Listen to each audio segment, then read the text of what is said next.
At the beginning of the story, we see a boy going to a store. He looks very sad and dejected while buying something. He thinks to himself, I'm sick of this. Instead of a triangle kimbap that has hard rice and very little filling, I want warm, shiny rice with different ingredients in it. Instead of a can of beer with a mild taste and little bubbles, I want a beer with a strong scent and the right amount of bubbles. Then he buys kimbap and beer and returns to his house. Again, he starts thinking sadly while eating, instead of this place, I would like to go somewhere else where I can enjoy life with everyone. We learn that this boy belonged to an ordinary family. His family was very hard-working. After finishing school, he got into a good university, and by chance landed a job at a reputable company. But one day, both his mother and father passed away. Because of this, he fell into depression and remained that way for 4 years. Suddenly, he loses his job. Now he is working at a small game development company. While thinking about all this, he smells cigarette smoke coming from the direction of his window. When he goes to see who is smoking, he opens the window and sees a gate to another dimension. He is quite surprised. At the same time, he receives a notification on his phone about the seal gate. He wonders, am I the only one who can see this gate? If this is some kind of gate to the future, that would be even better. Still, if this is a way to change my life, I'd like to try it. But how should I use it? He tries to put an item inside the gate, but it doesn't go through. He then realizes that none of his items can pass through except for the one he had kept with him. He thinks further, it could happen that if I go inside I may not be able to return, but it doesn't matter. Let's go inside. Upon entering the dimensional gate, he arrives at an old house. Looking around, he thinks, this house looks very old. Everything here must be expensive. He looks out the window and enjoys the view of the village.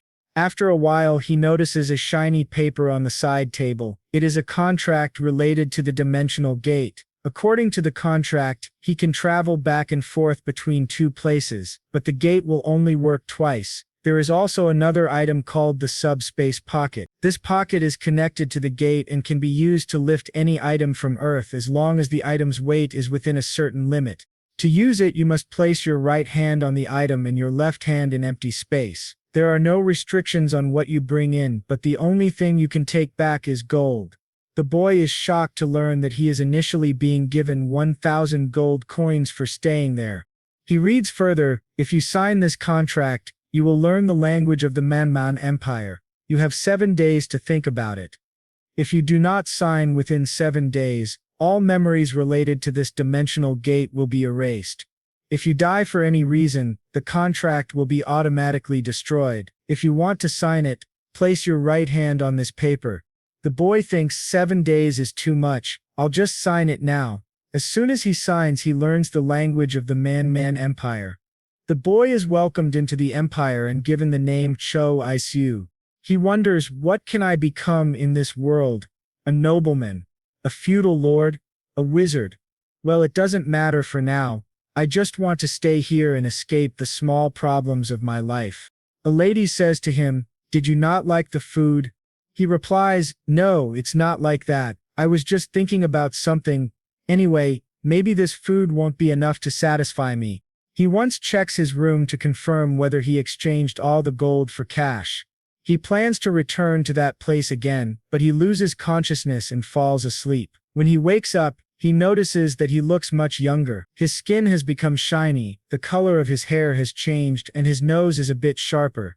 He jokes to himself that maybe money was deducted from his gold for this new face. He then goes back to the same village and wonders, will my phone work here? Well, I don't really need to use it while I'm here. Opening the window of his room, he is once again shocked by the beautiful view. He sees a lady in the room next to his. She sees him too. Yasu thinks, is she a villager? My eyes made contact with her. Should I greet her?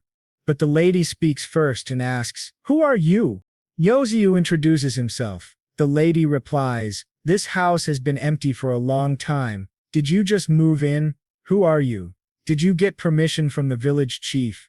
Izu answers, I'm an adventurer. I'm planning to stay for a week. If I decide to stay longer, I'll ask the chief for permission. Then the lady says, since you're here, come and have a meal. Oishi didn't expect her to be so polite. Then he goes to have a meal with them. In the next scene we see him sitting down to eat, but the lady gives him just one bowl of soup. Seeing this, he feels that the food is very simple. However, looking at it, it seems delicious. Anyway, it's better to try eating here than sitting alone at home drinking beer and eating triangle kimbap. Since he's going to stay here for some time, he thinks he should get used to the food. He then asks the lady her name. The lady tells him her name is Maggie Humphrey. He further asks, "Do you stay here alone?" Aunt Maggie replies, "My husband has gone to the bar to work, and my son lives in another town. Tell me, where have you come from?" Isu says, "I have come from Sioux City, Korea." Aunt Maggie replies, "You've really come from quite far." Then Isu says, "Now I would like to try eating this. Anyway, there's no spoon or fork here, which means I'll have to dip this bread in the soup and eat it." Looking at the soup, Isu thinks, "This kind of soup is also sold in our city, but many other types of ingredients are usually added to it." Aunt Maggie asks, "Won't you eat this?" Isu replies, "No, I will eat it." Aunt Maggie says, "Eat it before it gets cold." Isu thinks, "The bread is a bit hard, but when I dip it in the warm soup, it becomes soft and actually tastes really good, but something is missing. Oh, black pepper." Then he says to Maggie, "Excuse me, ma'am, do you have black pepper?" Maggie looks a bit surprised and asks, "Did you not like the food?" Isu replies, "No, it's not like that. In our city, black pepper is added to every kind of soup, that's why I asked." Aunt Maggie responds, "Maybe it's cheaper where you live, but here it is very expensive, so expensive that only noble people can afford it. I've never bought it in my life." Isu thinks maybe she doesn't like talking about black pepper. Then he says, "This bread and soup are really delicious. There's a deep hint of corn in it that makes it taste so good." Aunt Maggie replies, "Don't talk so much, just eat it." Isu says, "Forgive me, but if you don't mind, can I know the recipe?" Aunt Maggie, who was making something, says, "Okay, you want to know the recipe? Fine, come behind me." Then both of them go out of the room. Isu thinks, "The air here is much nicer and fresher than the air of the city." Aunt Maggie says to him, "Come here." Isu starts following her. Then he asks, "By the way, what's the name of this village?" Aunt Maggie replies, "This is Laudine." Isu starts looking around. Aunt Maggie says, "What are you doing? Come here and look carefully." We see some ingredients kept there, which include corn powder, Aunt Maggie's homemade butter, and onions grown in Laudine. Then Aunt Maggie explains the process of making the soup. First, the butter has to be melted, then fry the chopped onions until they turn brown. Onion acts as a sweetener, so there's no need to add anything else sweet. Isu thinks, "I didn't know onion could be used like this in corn soup." Aunt Maggie continues, "Next is this corn powder. I bought this corn from a local trader. He said it's a new crop, so we won't be able to get it for some time."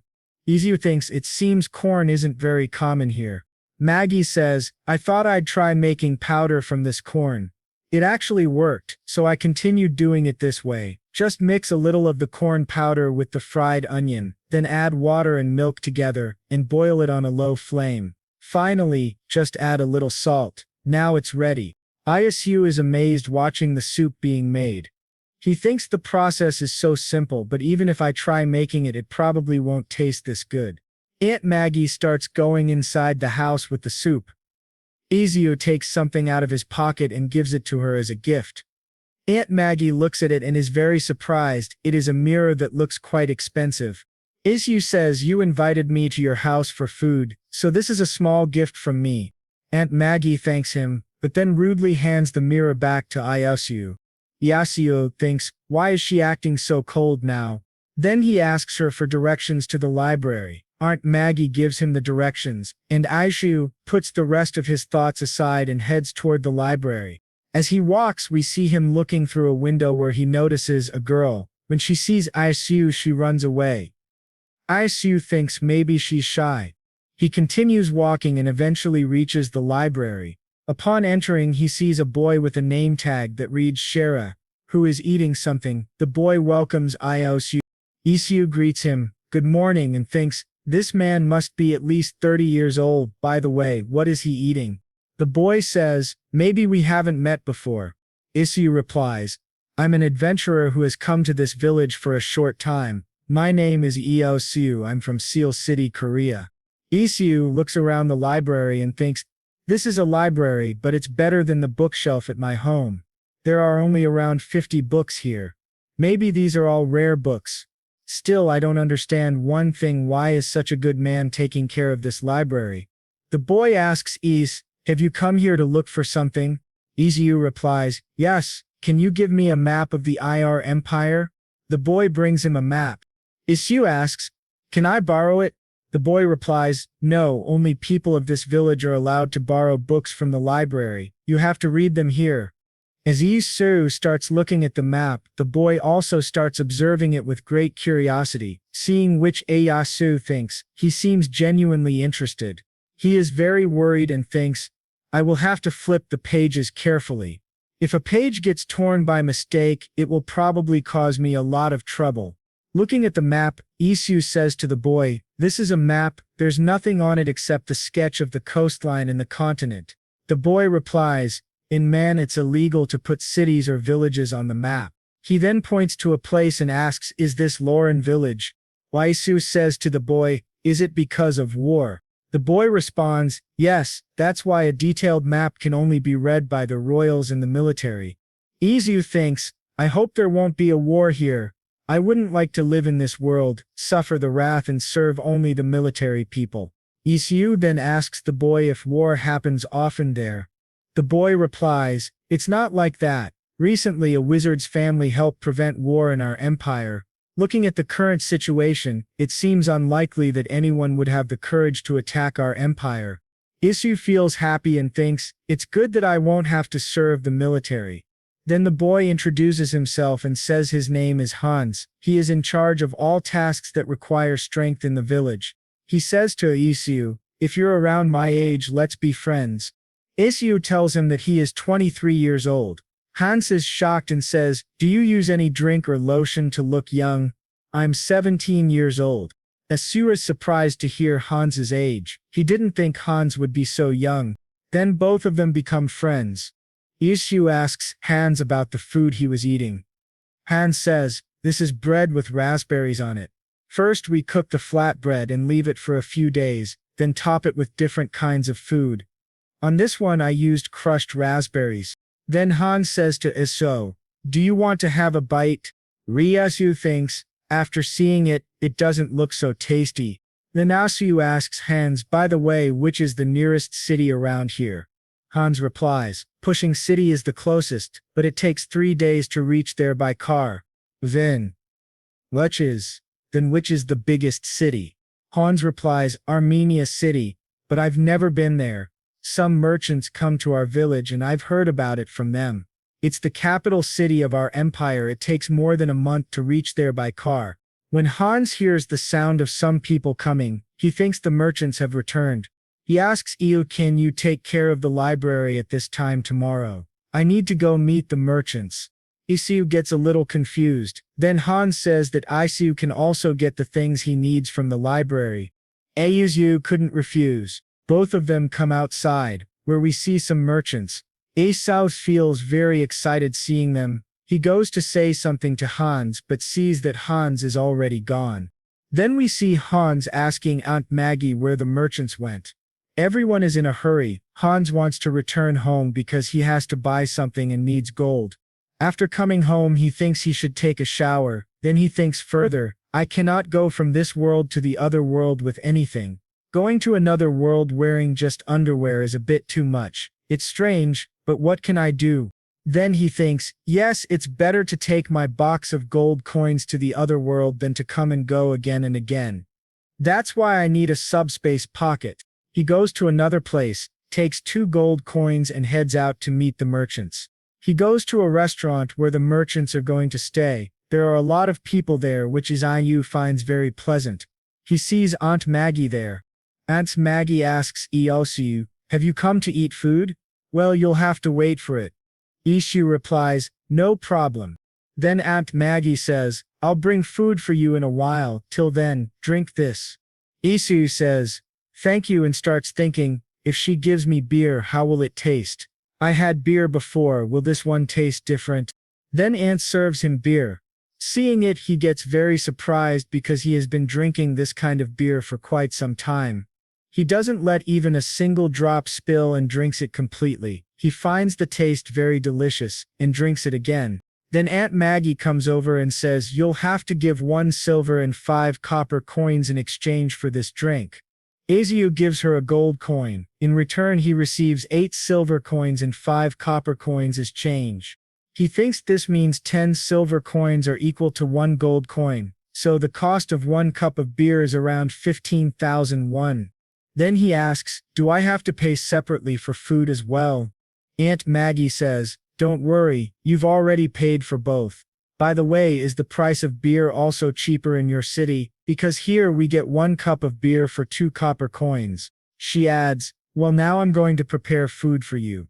Isu says, "Till then, I'll enjoy this beer." He looks around. There are a lot of people, and he thinks he should go and talk to some of them. Then Hans comes, calling Isu. Hans says, "Have you also come here to eat?" Isu replies, "Would you like to join me?" Hans says, "No, I came to eat with my family. In our village, it's a rule to spend time with your family during meals. But my family gave me permission to go and meet the merchants. That's why I came here." That's when Isu gets to eat. This time the food was pork stew with bread. Isu thinks, "I also feel like eating with my parents." That's when Hans says, "Your food has come." Hans looks at the food and says, "This is usually eaten in winter, and now it's summer. But I'm sure it will still taste very good." After the meal, Hans says, "Let's go meet the merchants." Isu replies, "That's fine."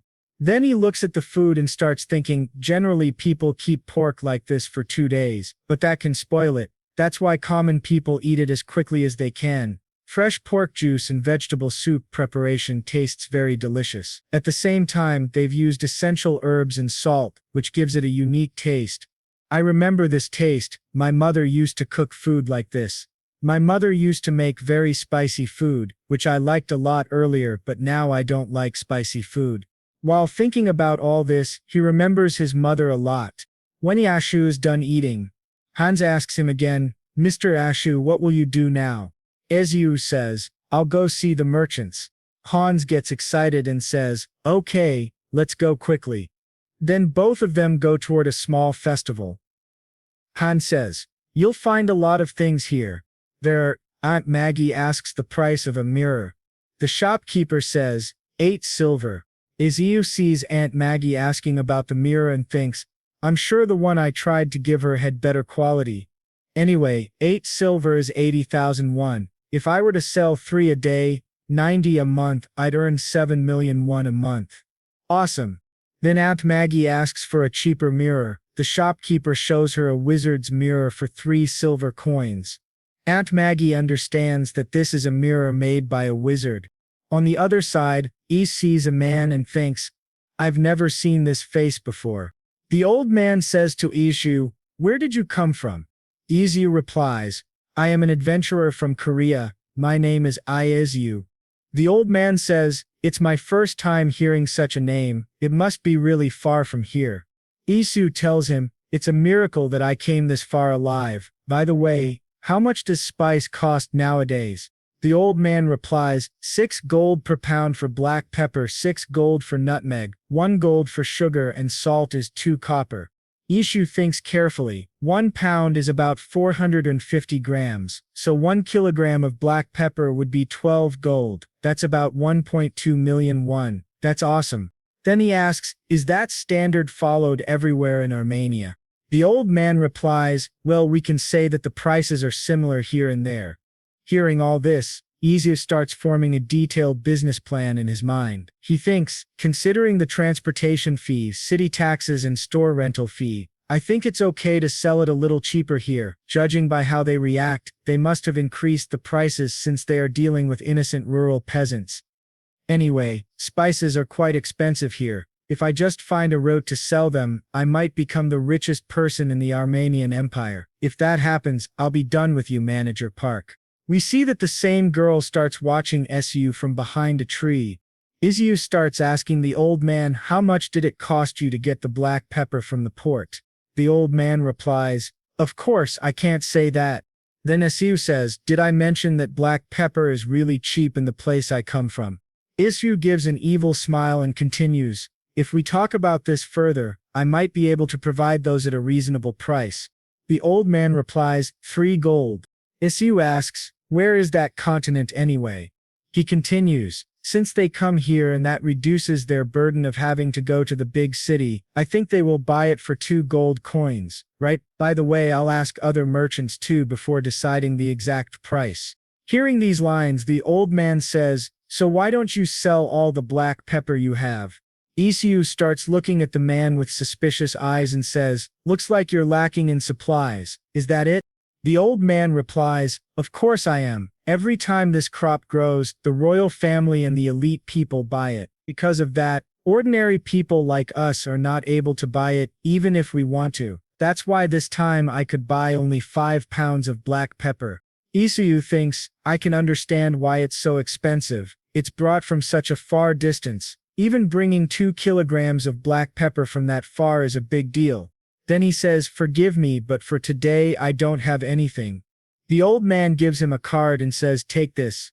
It was written on the card, "Spy Store, Colin Mug Wall, Central Market of Armenia City, Spice Street number 5.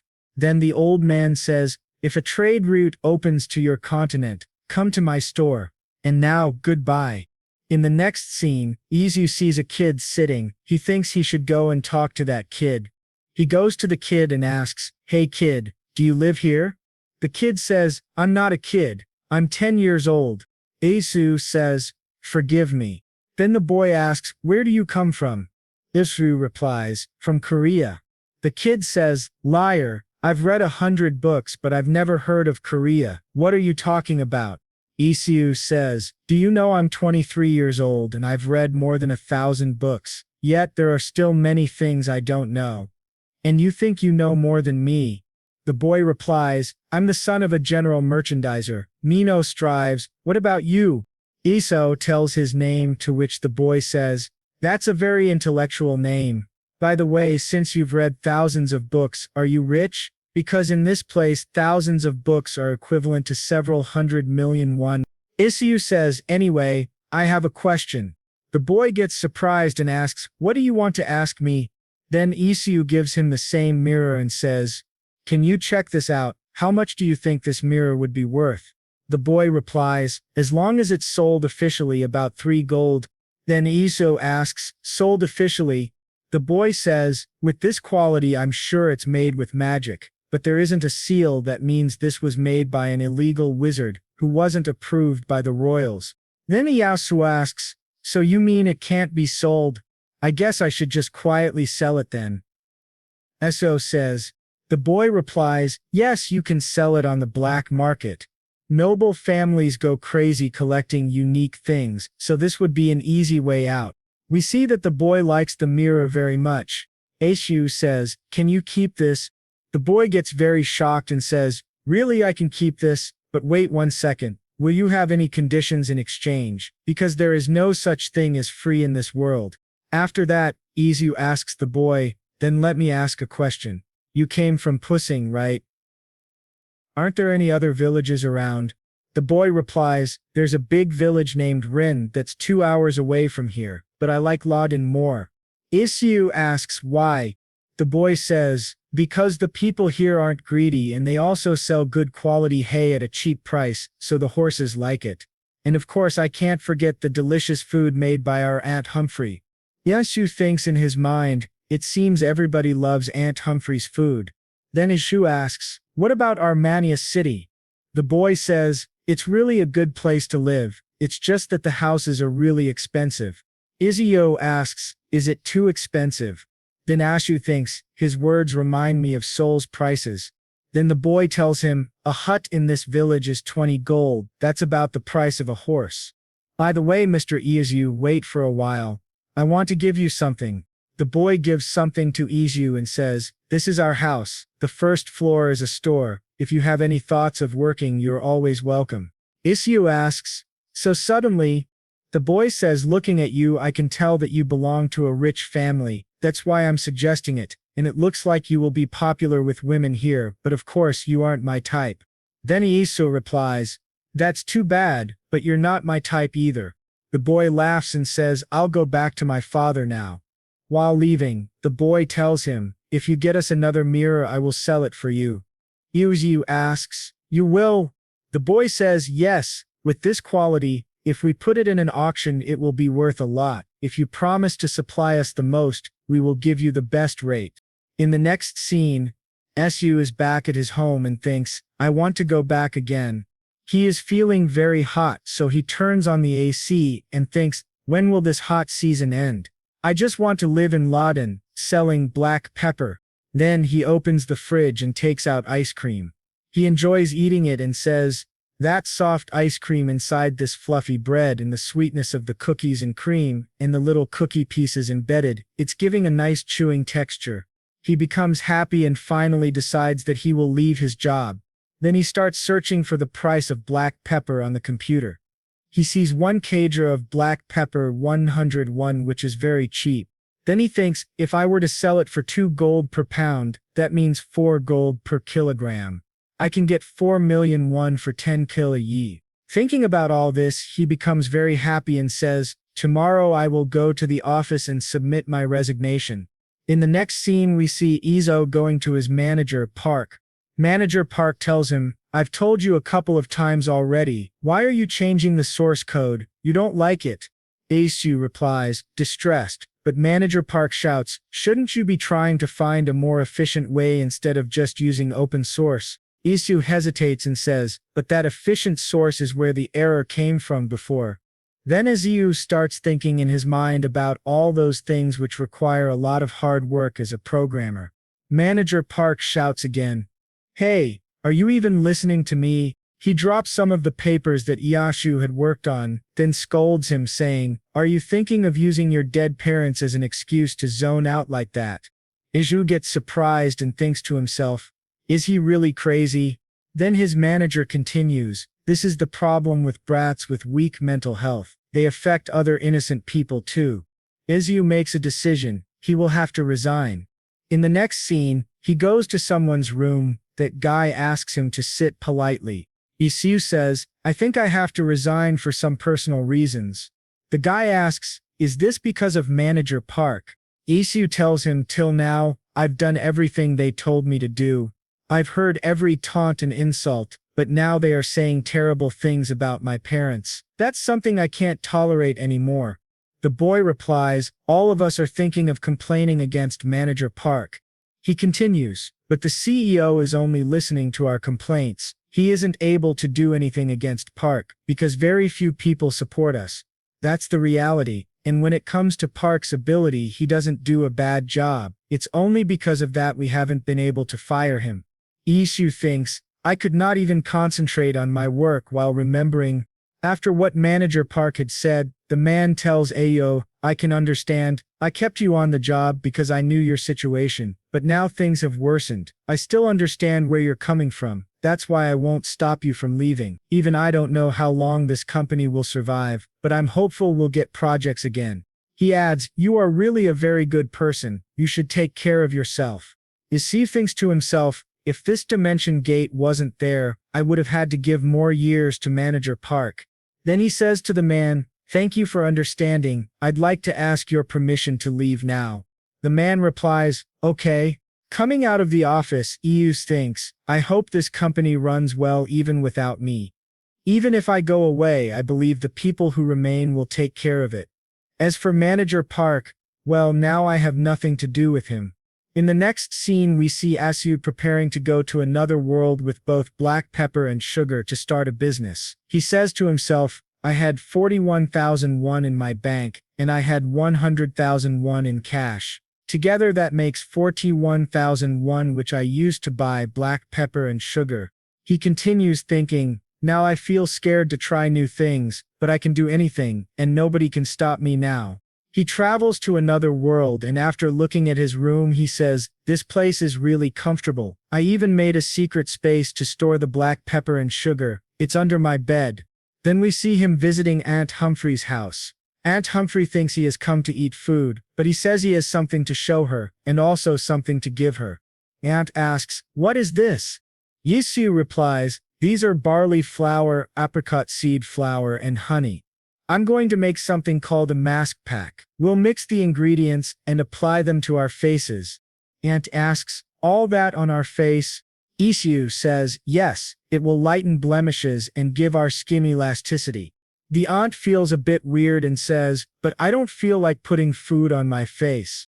Isu happily replies, "This is how women in our continent take care of their skin. Try it once." Aunt agrees and wears the face mask, which looks very strange. Aunt Maggie didn't leave any gaps while applying the mask. Seeing this, Isu starts laughing and says, "Aunt, you should have left space around your eyes and nose." Aunt thanks him, and Isu says, "It's nothing." In the next scene, he returns to his room and says happily, "I like this freedom very much."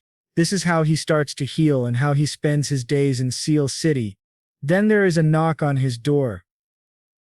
Isu opens it and sees Hans. Hans says, "I haven't seen you in a while, so I thought maybe you had left." Isu replies, No. Hans says, "Can you spare some time? Would you like to join me in picking hops?" Isu asks, "Hops, what's that?" Hans replies, "It's used in making beer. I make it myself. Anyway, how long are you planning to stay here?" Isu says, "I'm not sure. I'm going to talk to the village chief first." Hans says, "He'll be happy if you decide to stay for a long time. We always need manpower."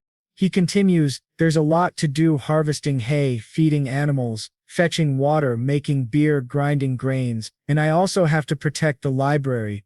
Then as Siu asks Hans, "Recently I saw a blonde-haired girl. Who is she?" Hans looks surprised and says, "Blonde hair? There's no such girl in our village. There's only one girl here, but she's a little weird." Isu asks, "Weird? How?" Hans explains, "It's been 10 years since she came here. She lives with her mother, but they don't interact much with the neighbors." Isu says, "Really?" Hans continues, "But they do everything they're asked to do. People have to work if they want to stay in the village after all." Isu asks, "Is that why you want me to go with you to pick hops?" Hans laughs and says, "That's not the only reason. If we think about it carefully, we realize that after taxes, most of our earnings are spent quickly. That's why when merchants come, they manage everything: rent, collection, supplies, and more." Isu comments, "So do you consider them your wallet?" Hans starts laughing. Then Isu thinks, "The kid was right. Villagers here only make enough to get by. They'll take whatever you offer without bargaining." It's hard to imagine that in our modern society. I guess this is what it means to live like flowing water. It's good. Both of them arrive at the place they were heading to. Hans shows Isu a sample fruit and says, "You have to collect fruits that look like this." Isu takes one, smells it, and thinks, "It smells good, like a mixture of grass and fruit." Then he says, "I heard that beer in a world without hops tastes awful. It's fortunate there's hops here." Lost in thought, Hans calls him Mr. Isu. "What are you doing?" Isu says, "Nothing. I was just thinking about something. I just need to put this in the basket, right?" Hans says, "Yes." Then we see them collecting the hops together. A lot of fruit was filling the baskets. Hans said, "This is enough." Isu replied, "It finished earlier than I imagined." Then Hans said, "Let's go now." On the way home, Hans told Isu, "The firewood is running out. Can you come tomorrow as well? We have to shave the sheep before it gets hotter." "Do you know how?" Isu didn't say anything. Then Hans said, "I'll take this to the inn. By the way, you must be tired. Take some rest for a while." Isu said, "Okay, thanks," and then started running towards his home. He went home and took a bath, which made him feel really good. Then he thought to himself, a beer would be perfect after a nice shower. If I'm going to drink beer in another world, I should take some food there.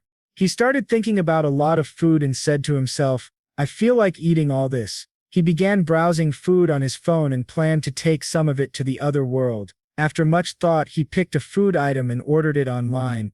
After some time, the delivery arrived. He decided to take the food to the other world using his subspace pocket. He thought it'll be great to enjoy the taste of Korea in another world.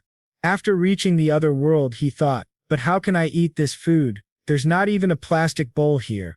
If I think about it, I haven't brought any of my essential things here. So he went back and brought some bowls from Korea. At this moment, Hans arrived. Hans said, after coming inside, I was knocking at the door for a long time, but I couldn't hear anyone's voice. Isu, who was without clothes, was stunned to see Hans. Hans said, sorry, I came in without permission. Next time, I'll wait outside. Isu said, okay. Then both of them went to the garden and started talking. Hans said, I've been working hard to cover your quota while you weren't here. Isu asked, work? Hans replied, the hops we picked earlier. We had to clean the dust off the fruits to make beer. Since you weren't here, I did all of that myself. Isu was very surprised and said, thanks. He thought to himself, this place is nothing like Seal, but it's much better. Then he thanked Hans again and said, I'll help next time. By the way, why are you here again? And said, do you want to have dinner with me? Isu remembered the food he had planned to eat, the one he ordered and brought into this world. He wasn't sure what would happen to it, but still said yes to Hans. Seeing Isu's expression, Hans said, if you're saying yes, then why are you making that face? Isu said, no, it's not that I don't like it, it's just sudden. I actually cooked something. Hans was surprised and said, you know how to cook? Isu said, yes, but why do you sound so surprised? Hans said, nothing. You just seem like someone who only eats food cooked by others. Isu said, I was planning to share it with Aunt Humphrey. Then Hans said, let's eat at Aunt Humphrey's then. Isu asked, can we do that? Hans replied, of course, I'll get permission from my parents first. Don't start eating until I get there. Isu said, then I guess I'll use a wooden bowl. In the next scene, we see that Isu has prepared a delicious meal. Everyone is asking, what is this? Ya said, it's called roasted chicken. It's made by boiling chicken with different vegetables. Aunt Humphrey asked, lime stew? Isu replied, yes, it's similar. Eat it before it gets cold. After everyone had eaten their share, they started reacting so strangely that Isu became extremely nervous. Isu asked Hans, you don't like it, is it not to your taste? Hans said, this food, it just flipped my whole world. Isu said, what? Aunt Humphrey turned to her husband and asked, are you all right? Her husband replied, I lost consciousness because it was so delicious. Then Aunt Humphrey asked Isu, did you use spices in this food? Isu thought to himself, Aunt Humphrey is really experienced in cooking. That's why she noticed so quickly that I spiced up the food. Then he said aloud, yes, it's a common spice used in my hometown. Aunt Humphrey asked, is it not your type, Hans? Hans shouted, it's completely my type. Aunt Humphrey's husband said, it's my type too. Then Aunt Humphrey said to everyone, start eating now. Everyone enjoyed the meal very much. The next morning Isu said, all right, let's go sell some black pepper. While he was searching for a merchant, he saw a girl riding a horse. Isu thought to himself, she is very beautiful. He noticed people around her and wondered, is she a noble? Seeing a man standing next to her, Isu thought, how cool does this guy look? Suddenly the girl looked at Isu excitedly and said, my love. Isu thought nervously, loving me, this is the first time I'm hearing something like this. The girl got down from the horse and started walking toward him. But then we see she walks right past Isu and goes to Aunt Maggie, who is standing behind him. We find out the girl's name is Rose. Rose said to Aunt Maggie, how long have you been working here? You're the reason I keep sneaking out of the house. Aunt Maggie replied, then I'll have to leave this place now. Rose said, what? I might die if I don't eat the food you cook for me every day. Rose rudely says, I'll tell you this again. I like to live my life freely, and if I had made up my mind, I would have been the best chef in the royal family in no time. Then Rose adds in horror, if you refuse to make my food, I'll cut off that hand and take it with me. Isu thinks to himself, how scary she is. Aunt Humphrey says, then you can't eat the food I make anymore. Rose says to her, that means hurry up and give me the most delicious food. I brought the ingredients, so use them as much as you want. Aunt Humphrey replies, okay. Now go and wash up first. The girl runs off to freshen up. Before leaving, she says, if you add black pepper, I'm not going to let you go. Aunt Humphrey says, that's not possible. Isu thinks to himself, so she hates black pepper. Hans says to Esio, Miss JJ is so beautiful, right? Isu replies, yeah. Hans adds, of course she's a bit bad-tempered. Hans is about to say more when Rose suddenly arrives and says, bad-tempered? But who? Seeing Rose up close makes Hans's heart skip a beat. Rose says, don't be scared. It's all good. I was furious when that rumor about my bad temper started spreading, but now it's too late to take it back. I bet my driver played a huge role in spreading that rumor. It's a really cunning one. Then pointing at Isu, she says, by the way, who's this person? Isu replies, let me introduce myself. I'm an adventurer, Isu from Korea. Hans adds, he'll be staying in the village for a while. Rose starts asking a lot of questions all at once. What is this Korea? It's my first time hearing of it. It must be far away from here. Which family are you from? How much wealth do you have? Hearing so many questions at once, Eozi's head starts spinning. Just then the same man from before arrives and takes Miss Rose away. Rose shouts, hey, let go of me, let me go. Isu looks at the girl and thinks, what a crazy young girl. Then Isu asks Hans, her name is Jace Rose. Hans replies, yes, you can call her Miss JJ for short.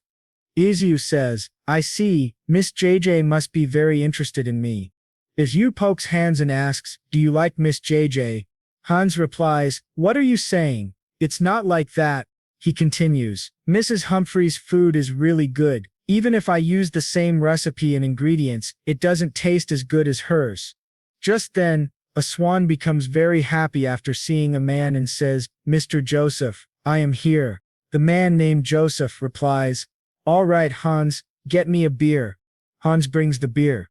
Isu asks the beer's price and Hans says, we don't charge money today, it's Miss JJ's day, after all. Uncle Joseph says to Isu, since we're here, let's have a drink together. Isu replies, yeah, of course. By the way, I heard him call you Mr. Joseph, and I'm Isu, sir. If you don't mind, may I ask what kind of business you do? Uncle Joseph replies, I sell spices in Hermania City. Isu asks, by any chance, do you know Mr. Mugo? Uncle Joseph says, you mean Colin Mugo? Of course I know him. We are very close. Isu asks, how do you know him? He came here last week. Uncle Joseph asks, did he perhaps sell some black pepper here?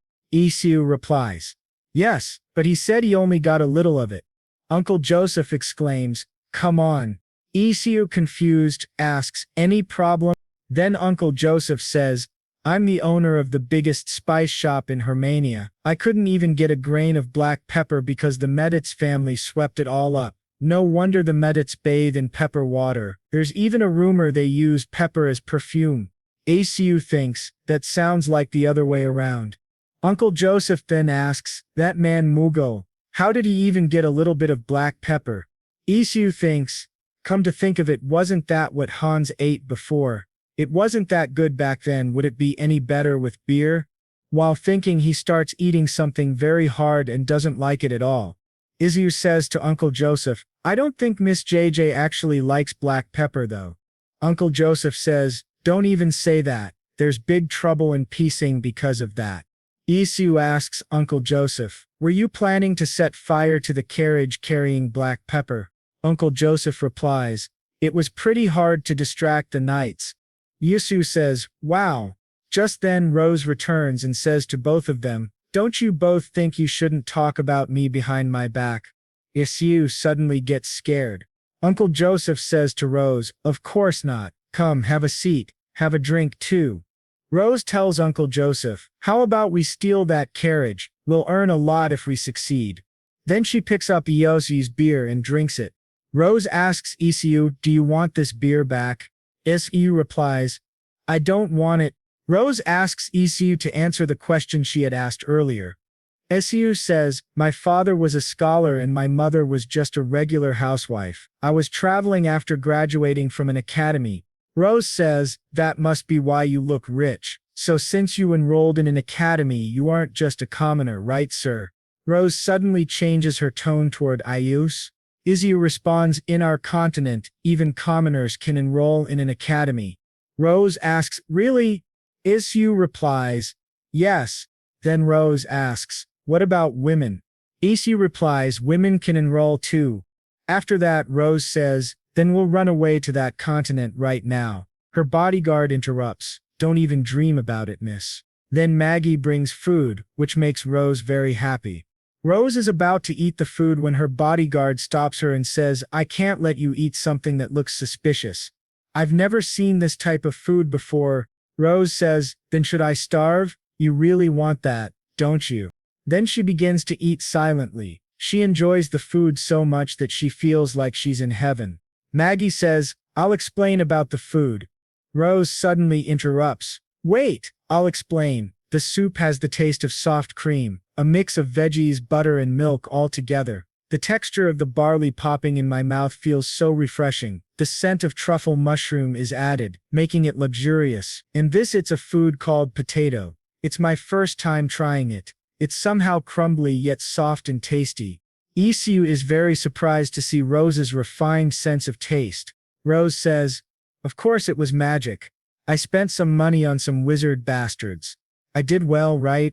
Uncle Joseph says, yes, you did really well. Isu thinks to himself, it looks like she isn't really fond of wizards. I wonder how the soup tastes. It's like clam chowder, delicious. But it wouldn't have been easy to harmonize the taste of potatoes and clams. She made this with ingredients she had never even seen before. She's great. Rose snaps, don't overreact and sit down. I only said that because it was so delicious. Then she looks at something and asks, what is that? Humphrey answers, cabbage. It's pickled in boiling water with lemon juice, raspberry juice, and bay leaves. I also added sugar to give you when you arrived. Rose gets very excited and says, I love you, Maggie. Everyone will suspect me if I kidnap Maggie, right? Her bodyguard says, if you want, I can kidnap her for you. Rose says, hey, don't say that out loud. In the next scene, Isu says, now that we're full, let's go sell some black pepper. He steps outside and admires the night view, thinking, it's definitely different from Seoul's sky. He goes to Uncle Joseph's house to sell the black pepper. Uncle Joseph is very surprised to see so much of it. Uncle Joseph asks, how did you get that? Isu replies, I bought it from my hometown. Uncle Joseph says, I'll buy them all. Isu says, I have about 20 malems. Uncle Joseph offers, I'll give you 3 gold coins per pound. Isu thinks to himself, that's a total of 60 golds. That means 6 million won in cash. He is very shocked. Uncle Joseph gives him the money. Isu says, isn't it uncomfortable to carry such a huge amount of cash? Uncle Joseph replies, that's why we hire merchants. We were just lucky this time that we met Miss JJ and her people along the way. No bandits are stupid enough to attack people accompanying the Midit's family. The next morning, Isu wakes up feeling much better. He says, so this is what rich people wake up to, but it feels kind of awkward having this much money. He thinks people here normally use just 3 gold a month to live. How much should I spend? Thinking about it, he starts looking at his wallet. Then he decides, shall I go have a look at the market first? He heads to the market and goes to the candle shop. He asks the price of candles. The merchant says, oil candles are 5 copper per pound, and wax candles are 2 silver coins. Isu says, give me 4 palelbs of oil candles. Then a girl enters. Seeing her, Isu remembers she used to live next to his house. The girl has come to buy fish. The shopkeeper says, that's an expensive fish. It requires magic to catch, so we only get it if someone places an order. The girl says, then I would like to order some. The shopkeeper says, you need to pay 5 silver in advance. It'll take about 2 months to arrive. Is that okay?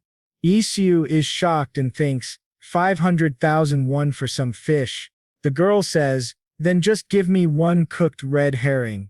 The shopkeeper replies, the total is 2 copper. The girl says, wait, I'll go get a container. Isu thinks to himself, I guess I was wrong about her being a spoiled blonde. In the next scene, Rose comes to the market and starts calling for Isu. Isu says, Miss JJ, did you come here to buy something? Rose replies, I was looking for you. Yaja seems surprised. Then Rose asks nervously, would you go on a walk with me? Isu says, okay. During the walk, Rose asks, I heard you sold black pepper to Joseph. Isu responds nervously, did Mr. Joseph say that? He thinks to himself, it would have been better to keep that a secret, tough luck. Rose says, no, I just met him this morning, and I could smell it. Isu thinks, smelled it. I guess we can say she's very sensitive to black pepper. Isu says, actually I really like black pepper. I bought some from my hometown and sold it here to get some money for transportation. Rose replies, I don't understand why people are crazy for such a thing. Isu wonders, is it because she's just sick of it, or does she really hate it? Then Asuru says, but I like it. It's really delicious when used on ramen, when black pepper is sprinkled as a topping on spicy and sweet ramen soup. Rose asks, are you eating something? Isu replies, no, it's nothing. Maybe the reason you hate it is because some guy just uses it excessively. Rose answers, it's not that kind of problem. I don't care about that. It just makes me sick when I even smell it. Rose gets very angry, and everyone nearby asks her to calm down. She then says, sorry, I've just been a bit on edge lately. Isu says, it's all right. Then Rose says to Isu, you're also some kind of noble, right? Traveling around while hiding your true identity. My eldest brother is also traveling to gain experience. Isu asks, so did you say you wanted to study? Rose replies, no, I want to inherit my family's business. Even if you can't inherit their business, can't you at least get a store in the capital if you talk to your father? Isu asks. Rose replies, no, it won't work. My father is planning to marry me into a wizard family. You know, wizards are descendants of elves, and people serve elves like gods. Even the families who marry into wizard families are praised, as if they were chosen by the gods. For that honor, he's going to marry me off to a wizard family. Isu says, it must be hard for you to face an arranged marriage. Then Rose says, so take me to your continent. I can offer you 5,000 golds. Isu responds, I understand how you feel, but would you be all right in a foreign land with no family members? Isu gets emotional and says, one day I suddenly lost my parents and got lost. That saying time heals everything was a lie. The more time passed, the more I missed the days I spent with my parents. Rose says, it looks like your parents were good people. Isu replies, yes. Then Rose says, actually my parents are good people too. It's just that it made me realize they're ultimately like all the others. She continues, it's not important to them whether there's something I like or hate. They just want me to live up to the standards adults made. Then Rose adds, well, my house is about 4 days away from here, so you can visit sometime. Isu says, okay. After I get used to this place.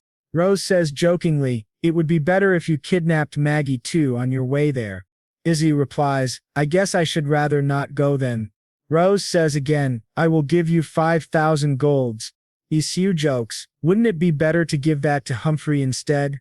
After the conversation ends, Rose leaves. Then Isu sees an old man and goes to talk to him. The man already knows Isu's name.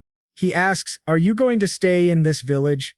Isu replies, so you knew me, I should have visited you first. Sorry I'm late. The man is actually the head of the village. The old man says, it's okay, go ahead with your plans. We're already like neighbors now. Isu says, okay. That's it. So can I just live here? Isu is very surprised by how easily the village accepts him.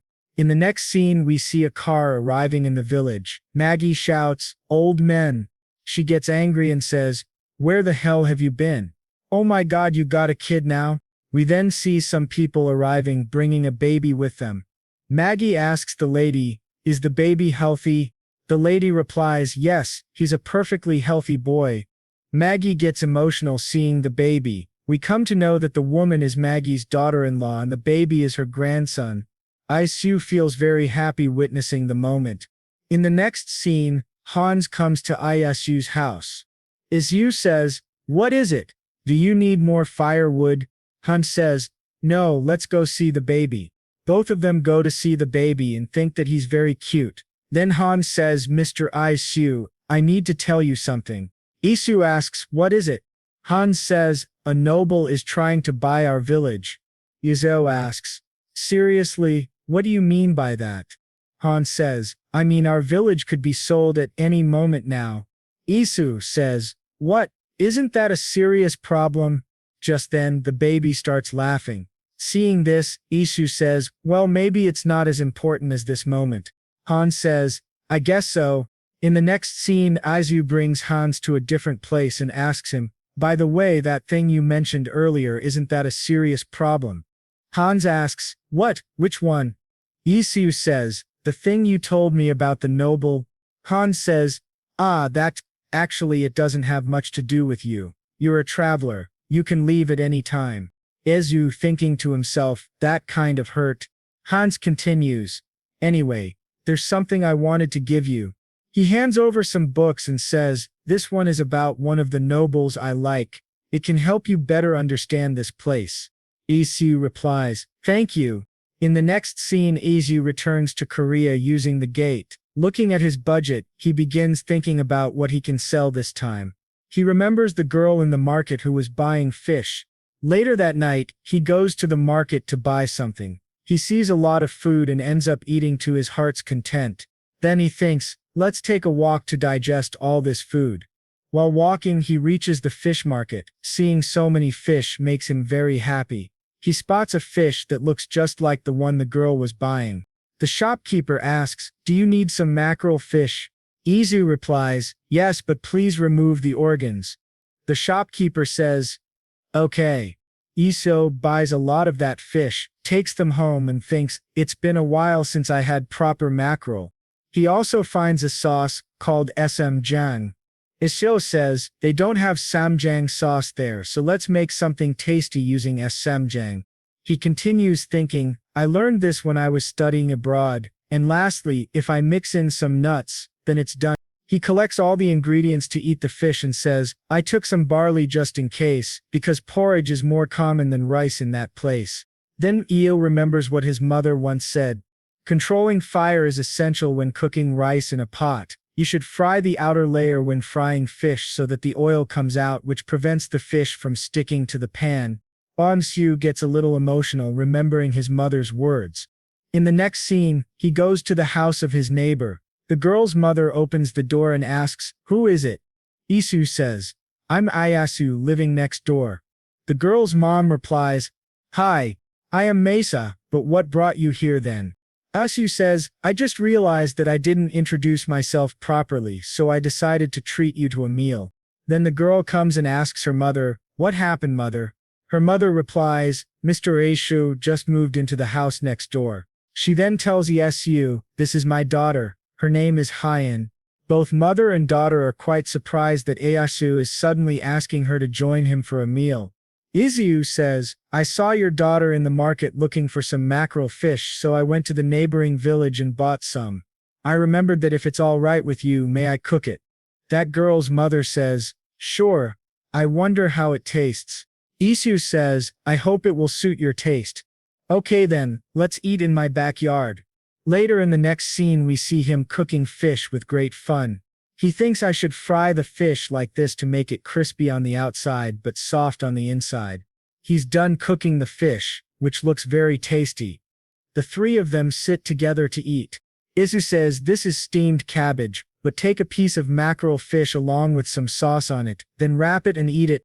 That girl's mother asks Is, "Did you live in a coastal village before coming here?" Isu replies, "Well, somehow, yes." Her mother eats the fish and after finishing, she says, "You have a talent for cooking, especially this sauce. It's my first time tasting something like this. It's really delicious." Isu feels very happy to hear the compliment and says, "I'm glad that you liked it. Now I want to try too." He finds it so tasty after eating it. He thinks I am in the ocean. He also thinks his mind about the cabbage's sweetness and the barley's texture suits well, but still, this part of the fish is the most delicious one. That girl's mother says, people who know how to eat should start eating from here. By the way, you should throw away the bones. Why would you eat those? Isu thinks. Somehow they don't seem like any ordinary mother and daughter.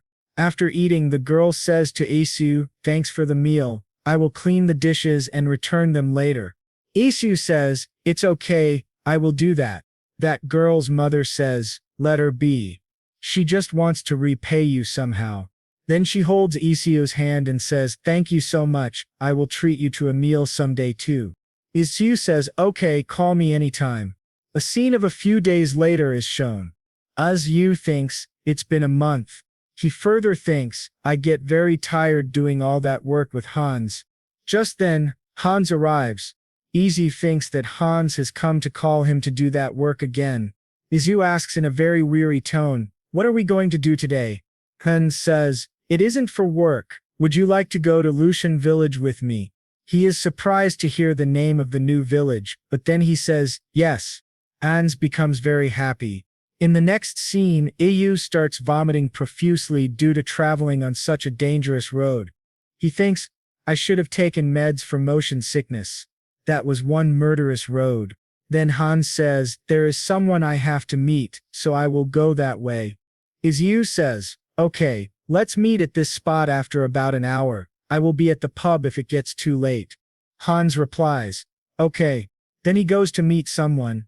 Isu thinks that he can take advantage of this opportunity to do some shopping in this village. Then Yu goes to a fabric shop and asks the shopkeeper, what kind of fabric is this? The shopkeeper says, you are really observant. This is a new kind of fabric called cambric. It's commonly used for handkerchiefs, curtains, and clothes. These are pretty popular among the nobles. Isu says, it's really soft, by the way, how much for it? The shopkeeper says, 1 gold each. Isu says, okay, then give me 2 of those. The shopkeeper asks, anyway, where are you going to use these? Isu says, baby diapers. The shopkeeper is very surprised. In the next scene, Isu is about to go to another place when he sees a swordsman holding a heavy sword. Machiu thinks to himself, I want to try raising that sword. The way the swordsman looks at Isu makes him scared. Then he sees Miss JJ going by. Miss JJ also sees him. Miss JJ asks Iu, what are you doing here? Isu says, I followed Hans here. By the way, were you just passing by this place, right? Rose says, it's not that, I came out to observe. Haven't you heard the news? Isu asks, what news? Rose says, the new noble bought this land. They will be neighbors of my family. That's why I came here to observe. Anyway, what are you bringing around the town like that? Isn't that the cambric cloth? Isu says, yes, and Humphrey got a grandson, so I wanted to give her a gift. Rose gets shocked after hearing this news and says, what? Then I won't sit still either. She asks Isu to follow her. Then both of them go to a shop where Rose shows him soap and many other things. She says, I would like to give her more, but then Maggie will refuse to accept it, or tell her that I will visit soon and that I would like to congratulate her. Isu says, I will, and if you hear any important news about the village, please tell me. Then Rose says, the people in Loden must be worried too, aren't they? If the new nobles buy the land in that village too, I have to get Maggie out before that happens. Oja thinks, her eyes don't seem normal. Then she says, you think I am obsessed, right? Whatever, this can't be helped. Then she calls the waiter to give her a special meal. Izu thinks, in his mind, a special meal? Rose says, normally every inn has a special meal for the nobles. Their special meal arrives. Isu doesn't like it. The food was not good at all. Rose says, try it. Isu says, thanks for the meal, then he eats the food. After eating it he feels like vomiting because the taste was too bad. Raya says smilingly, what do you think? Isn't it tasty? Try the bread too. Then he comes home with Hans. In the next scene, he is just thinking about the food and says, it's really killing me. Now I understand why Miss JJ is obsessed with Aunt Humphrey. I know that Aunt Humphrey shouldn't leave Lodan no matter what. In the next scene we see Isu returning to Seal City with the help of the gate. He hurriedly opens the freezer and thinks, I am sure there is some plum syrup in there. He gets a lot of relief after having a few drinks. After that he says, something chilly and fresh is the best when feeling full. Now I feel better. Then he thinks while looking at the laptop. Anyway, is there anything else I can sell other than black pepper? I'm kind of getting sick of selling black pepper. Even the subspace pocket is a waste to only use for black pepper. Then something comes to his mind and he starts searching for something. Then we see a scene, a few days later. Yesu's trying to grow some crops by digging the soil. He thinks, there are other things I can do instead of selling things. If I grow these myself, my stock would be much more than the quantity I can bring from Korea. Then Hans comes there and asks, Mr. Isu, what are you doing? Isu says, I just wanted to plant something. Hans asks, what are you planting? Isu says, do you remember the soup Aunt Humphrey cooked when Miss JJ came? The veggies in there that's called potato, and I am planting those. Isu continues, it's easy to cook, quite delicious, and has a lot of uses. Hans says, okay, so invite me too someday. Isu says, sure, I will cook you some food called potato jian. Hans asks, potato jian? Isu says, yes, it's made by grinding some potatoes and deep frying it like a pancake on a frying pan. Hans says, that's a promise. Okay, Isu says, I will keep my promise as long as these grow well. After that, Hans says, by the way, the merchants have arrived, let's go together. Isu says, okay. In the next scene we see the same kid to whom Isu gave the mirror. His name is Mino. Isu recognizes him, and Mino is very happy to see him because Isu remembered him even after so long. Then Mino says, the mirror was sold for 5 golds. Do you perhaps have more of those? Isu says, I have about 5 more. Then Mino says, I will take it later, and goes away from there.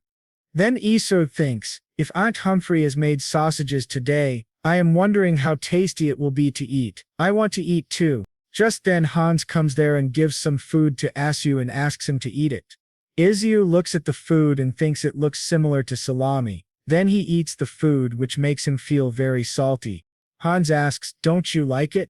Isu says nervously, it's a bit salty, but I think it would be better if I ate this alongside some other food. Hans says, we have no choice since it has to be preserved for a long time. It will go bad quickly if we don't use at least that much salt. Then Aunt Humphrey comes in with some food. She says to Hans over there, stop talking and help me serve the food. Hans says, okay. Isu, looking at the food, sees there are only sausages and bread for today. Then he thinks, I am sure it will taste good since Aunt Humphrey made this. Then he sees some people sitting in front of him eating food. At the same time, Hans calls him, who is at the dining table with his family. Hans invites him to have dinner with his family. Hans's family also happily invites Isu. Hans's father says to Isu, I have heard a lot about you. Then everyone says, thanks for the meal. Isu eats the food and thinks it still tastes alright when I eat this with bread.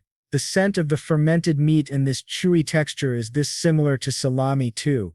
Then while eating, he starts thinking about food in his mind. Then he asks, anyway, I don't see Miss Mesa and Hyen. Hans's mother says, I heard that Mesa isn't feeling well nowadays. Isu is shocked. Then Hans's mother gives some food to Isu, and says, can you take the leftover food to your place? Isu says, of course. Then when he starts leaving from there, he hears a lot of shouting and fighting. When Isu hears the voice, he understands that it is the voice of Hyen and her mother fighting. Then Hyen comes out of the room in anger. She and Isu come face to face, but Hyen doesn't say anything and goes away in anger. It is then that the mother comes out to call her, and then they start coughing up a lot of blood. In the next scene, we see Isu and the girl's mother at the dining table. Isu says, please eat before the food gets cold.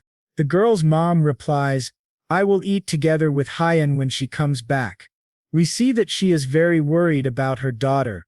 Then she says that Hyen isn't her real daughter, she is her nanny, who's been looking after her ever since she was young. Isu thinks to himself, so that's why I felt weird that time. I think there is a problem with her attitude too. The girl's nanny says, well, young miss doesn't have a warm attitude, but she isn't a bad child either. There's a valid reason why she shouted at me like that. Isu asks, is it somehow related to why you told the whole village that she's your daughter? The nanny replies, because we've kept this a secret. Our miss has a lot of talents. She wants to use those talents to earn money in a big city and get me treated, but I'm not allowing her. She's crazy. Isu thinks to himself, I also understand Hyen. Even I would have felt frustrated if someone important to me didn't want to get treated for an illness.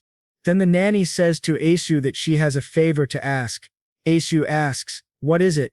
The nanny says, when I die, please help our Miss Hyen to settle down in this place. The next day we see Isu going to his parents' graves. After getting there, he repeats in his mind what the girl's nanny told him. After that he says aloud, it won't be easy, but I'll try. Then he remembers something his own nanny once said. That's a lot more convincing to hear than you confidently telling me that you would definitely do it just to keep me happy. In the next scene, Iyasu thinks to himself, I am not someone who is good enough to be responsible for a girl that I barely even know. And it doesn't feel like Hyen is someone with whom I can get along well. But the reason why I said that was because I know the feeling of being left alone. In the following scene, we see Mino and Iyasu. Iyasu gives him the remaining 5 mirrors, which makes Mino very happy.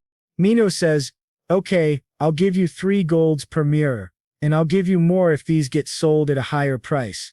Isu says, you work with your conscience, huh? Then Iyasu asks, what about soap instead of mirrors? Mino replies, soaps aren't in as much demand as mirrors. Mino continues, anyway, Mr. Isu, what are you? Isu, surprised, says, I said I'm an adventurer. Mino says, what I mean is, are you a noble or a commoner? You have a scent that I can only smell from nobles. Commoners can't take a shower as frequently because water is rare. Isu asks, then how do the people in Armenia take a bath? Mino replies, there are several public baths that the wizard's family runs. Even the commoners use them because the price is affordable. Isu asks, the wizard's family? Mino says yes, Armenia doesn't have much water, so they gather weather with magic. Isu thinks to himself, then this country is so bad that they can't even survive without the wizards. In the next scene we see Hyen sitting next to her nanny. Her nanny says, Miss, sorry for not being able to be with you till the end. Hyen replies, you've been protecting me for 30 years. You did your best and you've done enough, so you don't have to cry. Leave peacefully. The nanny's health deteriorates. Everyone understands that she will not live much longer. It is time for her to leave. The nanny starts crying a lot, then she dies. Isu thinks to himself, Hyen eventually didn't even cry during nanny's funeral. He visited her house to share some food, but he only saw the empty dishes in front of the house, not her. The next day, Isu returns to his home in Sea City. He goes to a cake shop and remembers a scene of his parents. His mother was eating bread. Isu had asked, are you eating bread again? His mother replied, I can live without rice, but I can't live without bread. His father joked, do you love bread more than me? His mother started thinking seriously, which made his father worried. We see that Asu's family was very happy back then. Back in the present, Isu buys the same bread. Then he goes to another world and starts eating his mother's favorite bread. He sees a packet on the table. At first he doesn't remember what it contains, but then suddenly, he remembers it's the same fabric, soap and lotion that he and Rose had bought for Maggie's grandchild. He sets out to give it to Maggie. Maggie asks, what is that? Isu says, Cambry cloth, and I also put soap and lotion from Miss J in here. It's a gift for getting a grandchild. Maggie says, oh my, you are so thoughtful. Isu says, it's nothing much. Then Maggie says, compared to you, the males in my family are so lazy. Isu gets nervous and says, I'll see you later. He thinks to himself, I better get out of here for the sake of peace in this family. Then he goes to see the crop he had grown long ago. He sees Hyan there and is very surprised. He says, "It's been a while. Were you looking at the potato flower?" Then he plucks a flower and gives it to her. He says, "How is it? It's simple but beautiful, right?" Hyan looks at him with a strange expression and says, "Why did you pluck that flower?" Isu says nervously, "You should pluck the flower for the potato to grow well." Hyan asks, "What is a potato?" Isu replies, "Something you eat. It's buried under the ground. Right now, we can harvest it after a month. I'll let you taste it." Hyan says, "Forget it." Isu thinks to himself, "Anyway, is she eating properly? Looks like she lost some weight." Then Isu asks Hyan, "Do you perhaps like bread?" Hyan asks, "Breaded?" Isu says, "Yes, I got some of it recently. I like bread." Hyan gets excited. She says, "Come on in then. Let's eat together." Then she eats the bread and Iu thinks, "Looks like she loves bread too. But I was wondering why her hair color altered so frequently, so she was indeed a witch." While thinking this, Iu starts looking at her carefully. At that time, Hyan asks, "Is it your first time seeing someone eating bread?" Isu gets nervous again and says, "No, I was just amazed by your ears." Hyan says, "You could have just asked if I'm a witch." Isu replies, "How could I when you were trying to hide it?" Hyan says, Yeah. Anyway, you better not tell this to anybody else. And don't talk to me when I'm eating." Isu is surprised by her behavior and says, "Okay." After finishing the food, Hyon says, "I get it now. You can fool the others but not me." Mitsu doesn't understand what she means. Then Hyan asks, "You aren't an ordinary person, right?" Isu, sounding very nervous, replies, "What do you mean?" Then he thinks, "Did she somehow notice that I came from another dimension?" Then Hyan says, "You're a wizard, a bread wizard." Isu is absolutely stunned by her words. Then Hyan says, "The texture is soft but not greasy. The egg and butter give a good taste to the bread and the scent spreads all over my mouth. Unless you are a bread wizard, it's not possible for someone to make such delicious bread." Then she adds, "You fed me such delicious bread. In return, I'll help you take care of the potato flowers." Isu says, Sure. Then Hyan says, "I also haven't forgotten about the cooked mackerel. I will definitely repay you for that too." Isu says, "Okay, just tell me if you want to eat that again." Hyan says, "I hate fish." Isu replies, "That's good to know. Anyway, what kind of magic do you use?" Hyan responds, "You want me to tell you that for free?" Isu says, "I don't think I'm asking that for free." In the next scene, we see that Ieyasu has to make bread again. He collects all the ingredients and thinks pound cake has simple ingredients and is easy to make. Traditionally, flour, egg, sugar, and butter are mixed. It's also delicious if we add veggies and bacon. Chocolate and green tea are good too. Also lemon. In the next scene, he starts making bread and thinks, will it be tasty for her? I don't know what she'll say. Just then, Hein arrives. She asks, "Is that bread? When can we eat it? You do know that I'm diligently harvesting the potato flowers, right?" Isu says, "How would I know if those fell off because of the wind or if it was really you? That's the information I want in return for making this bread." Hyen says, "I am a witch with the power to control water." Isu gets shocked and thinks, is she somehow related to the family that manages the water in Armenia? Then he says, "Can you show me some magic?" Hyen replies, "Give me bread. Delicious ones, 10 of them. And cook it faster." Isu says, yes. The cake is ready." Hyen can't wait to eat the cake. She asks Ayo to cut it quickly. Isu says, "Just wait a while," but the cake doesn't come out of the bowl. Then Isu remembers that he forgot to butter the bowl. Isu says, "It's a little burnt at the edges, but try it. I wonder what it tastes like." They both start eating the cake. Hyen loves it. Isu thinks, this cake is very sweet. Then he asks, "How does it taste?" Hyen says, "It's delicious." Isu replies, "Is that so?" Then Hyen says, "Anyway, do you have any milk?" Isu says, "Do I owe you milk? Go get it by yourself from the cow." Hyen says, "I hate animals. By the way, why do you live alone?" Isu replies in a sad tone, my parents passed away. Hyen says in a cold tone, it's better for useless parents to die early. This reminds Isu that her grandmother had said that Hyen has a problem in her heart. That's why she behaves like this. He starts wondering, does this mean Hyen is a psychopath? Then Isul asks, what do you feel when you see an animal? Hyen replies, I feel like killing them. Isu says, what? Hyen asks, do you also think that something is wrong with what I just said? Oziu thinks, how did she end up like this? Then he says, I came to this place to get some comfort. You should go now. Then Hyen asks, why? Are you going to finish the rest of the bread all by yourself? Then Isu gives her a piece of bread. After that, Hyen says, you are a good person. In the next scene, we see Isu lying on his bed, thinking to himself, I understand what it feels like to lose someone important to you. In such a situation, we don't have enough energy to consider other people's feelings, but still, Hyen is a bit worse. In the next scene, we see some people brutally killing the residents of a nearby village. During the fight, one man escapes with great difficulty. In the following scene, that boy is brought in front of the village head. The boy has fainted.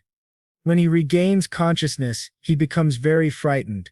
The village head says, calm down. You passed out as soon as you got off the carriage. Then the boy says, Father, hurry up. Lucian village was attacked. They might come this way, so we better go. The village head says, it's all right. If they were really planning to attack this place, they would have arrived here already. Izuo is also present and hears everything. He thinks, he's right. The two villages are only 2 hours apart. If they were coming, they'd be here by now. Then the village head says to everyone, it's late already, let's gather again next time. The next day, Miss Ja's bodyguard comes and announces something. He tells everyone, I'm going to stay here for a while and observe their movements. Seeing this soldier, all the villagers start asking, what will happen next? At that very moment, Izu arrives. Izu asks, why is the Mioth family stepping into this? The soldier replies, all I can say is that we were also affected. If you choose representatives among you, I will assign a knight to go there with you. In the next scene, Izu thinks, this is weird. A lot of injured, but no casualties. I'm sure there's a reason why they only injured those people and didn't kill them. Then Ashu goes to Hyen. He first calls Hyen, but she does not come out. Then he says bread, which makes Hyen come out immediately. Izu thinks, I'm sure she'd even follow a stranger if they offered her bread. Then Hyen says, I'll make you some bread. Izu asks, instead, can I ask you something? What's with the poker face? Hyen replies, what do you want? Izu asks, what are the positions of the nobles in the Man Nation? You know, something like count and marquis. Hyen says, we have counts but no marquises. Izu says, oh, elaborate then. Hyen replies angrily, one question is enough. Then she continues, from now on asking questions isn't free. 1 bread loaf per question. Izu says, you are a savage robber. Besio is then forced to go and make a cake. Hyen asks, are you going to make bread with these this time? She gets very happy. Then Iso starts telling the recipe while making it. He says, first I'm going to put this mingle and mix it several times, then put some oil on the pan and place the batter on it. Hyen says, cook it already, I'm hungry. Isu says, we have to cook this slowly on a slim fire. Hyen says, you must not be good yet with your magic. Isu says, this isn't magic. We see that he makes a pancake. When it's ready, Hyen is just staring at the food. Isu says, stop staring and eat it. Then she eats it and likes it very much. She asks, what is this? How can a piece of bread be this soft? Isu says, that's called a pancake. Then Hyen eats the whole pancake. Isu says, if you're eating, can you answer my question now? Hyen says, don't be so impatient. Isu says, oh, sorry. Then she says, first, the highest position is the emperor. That bastard rules this entire kingdom. Isu asks, are you really allowed to say it that way? Hyen says, I am going to kill him with my own hands anyway. Isu thinks, what a troublesome kid she is. Then he says, okay, continue. Hyen says, Next is the Duke. It's a position given to the wizard family and the indirect royal descendants. Next are the counts and the rest of the nobles. Isu asks, "That's all?" Heian says, "Next are the people who buy the certificate of nobility." Isu asks, "How much is that certificate?" Heian replies, 5,000 gold coins. Then Isu asks, "By the way, why do you want to kill the king?" Heian replies, "He is the enemy of my kind." Izo asks, "But don't the other wizards get along well with the emperor?" Heian shouts, "Don't act like you know everything, you aren't even a wizard." Isu says, "What a terrible mistake on my part." Then Heian says, "Anyway, I'm going to go to Hermania City. From now on, give me 1 gold per question." Isu asks, "You don't have a transportation fee." Then Iyasu asks again, "Bread or gold, choose one." Sachin says, "That's a hard question, I'll think about it." In the next scene we see Iao riding in a horse-drawn carriage somewhere. He begins vomiting again due to motion sickness.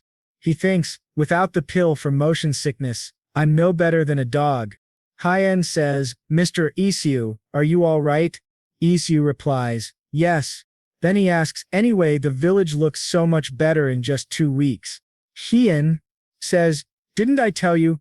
"Okay, now I'm telling you." Actually, the Pang family spent a huge sum of money and hired a healing wizard. They helped to cure the villagers and restore the village. Izu asks, "Pang family? The one who was buying the lands here?" Heian replies, "That's right." Then Isu thinks, the land they were planning to buy just got ambushed by bandits, but they restored it for free. Then Isu asks, "What's their condition?" Heian says, "Condition? Actually, they don't say anything about a condition." Isu thinks, this is suspicious. Then he says, "Anyway, I'm glad the people are okay." Heian says, "Right, then shall we meet here after finishing our own business?" Isu says, "Sure." In the next scene Isu says, "I finally sold all the black pepper I brought." He sees some people talking in front of him. One man says, "I met the bandits on my way here to Count Maith's territory." Another man says, "Really?" Then the first man continues, "They say the bandits are wandering around with this area as their center. But I heard Count Meath isn't even putting on a guard." The second man says, "What if the bandits have something to do with the Meath family?" What do you thinks lies? The knights of the Meath family have been guarding the streets for the last 2 weeks.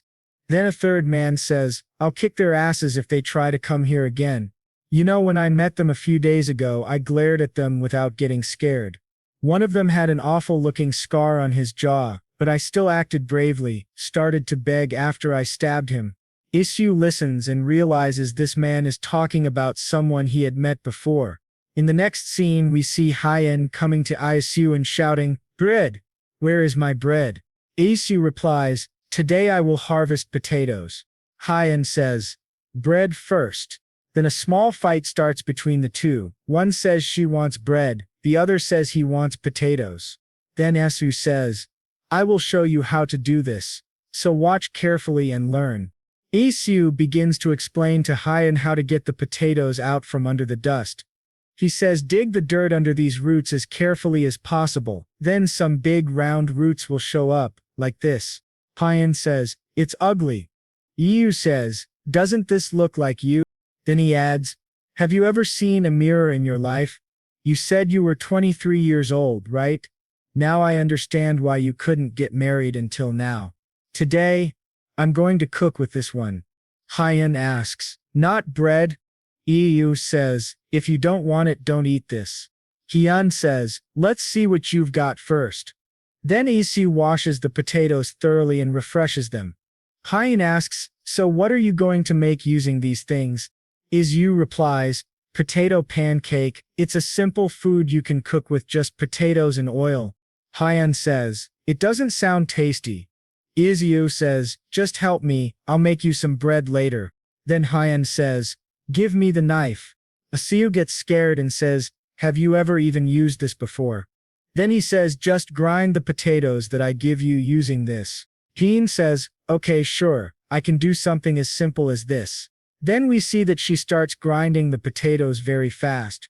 Isu is afraid and says, "Hey, let me do it." Then we watch as they grind the potatoes. Isu says, "I didn't expect that you couldn't even peel a potato properly." Hyen says, "It took a long time even for you." Isu says, "Didn't know that you had no idea how to grind potatoes." Hyen says, "Shut up." Then Isu says, "Now we will place this ground potato on the sieve. Throw away the water floating above and mix the residue of potato starch with the grated potato. Then spread a layer of oil on the frying pan and fry it." Hyen says, "That's delicious to you." Isu says, "If you want to add texture to this food, you just need to use some potato slices in it. You can also put in some veggies if you want. It all depends on your personal taste. Now it's done. Go ahead and try this." Hien starts looking at her food carefully. Iju says, "Eat it before it gets cold." Hyen says, "Don't rush me." Iwaju watches her. It seems she liked the food very much. While eating, Hyen says, "These edge parts are especially tasty." Isu thinks she knows how to enjoy this even though she doesn't know how to enjoy expensive ribs. Then he says to Hyen, "Next time I'll make you some potato bread with the potatoes you harvest." Hyen says, "I like the pound cake more." Isu says, "But you seem like you're really enjoying that potato pancake right now." We see that Rose has come to Maggie's house after a long time. Maggie says, "You're here." Rose says, "Yes, by the way, you've been doing fine, haven't you? This time I'll be staying here for about 3 days. Cook me lots of delicious food, okay?" Then Isu comes in and tells Rose, "Miss, can I have some of your time?" Rose gets shocked. In the next scene, Rose says, "So what is this all about?" Isu replies, "I have a favor to ask of you." Rose says, "A favor?" Isu says, "There is something I heard from the villagers in Luchun." Rose asks, "Then?" Isu says, "First I would like to tell you that I am not suspecting the Miao family, so don't be offended by me. I also know that your family has assigned the guards too." Rose asks, "What is it that you want to say?" Isu says, "Someone has already started spreading fake rumors about the Miao family, so before the rumor spreads further, a scar on the chin. Could you check if someone has a knife scar on the chin in your land?" Hien says, "Are you saying that you think the culprit is in our land? Let's say it's him. What are we going to do when we find him?" Isu says, "I already have a plan for that." Rose says, "If you are planning to harm the reputation of a noble, try to think again, if this goes wrong as punishment." In the next scene we see Rose eating something and saying, "No punishment for that. The food has been cooked by Isu."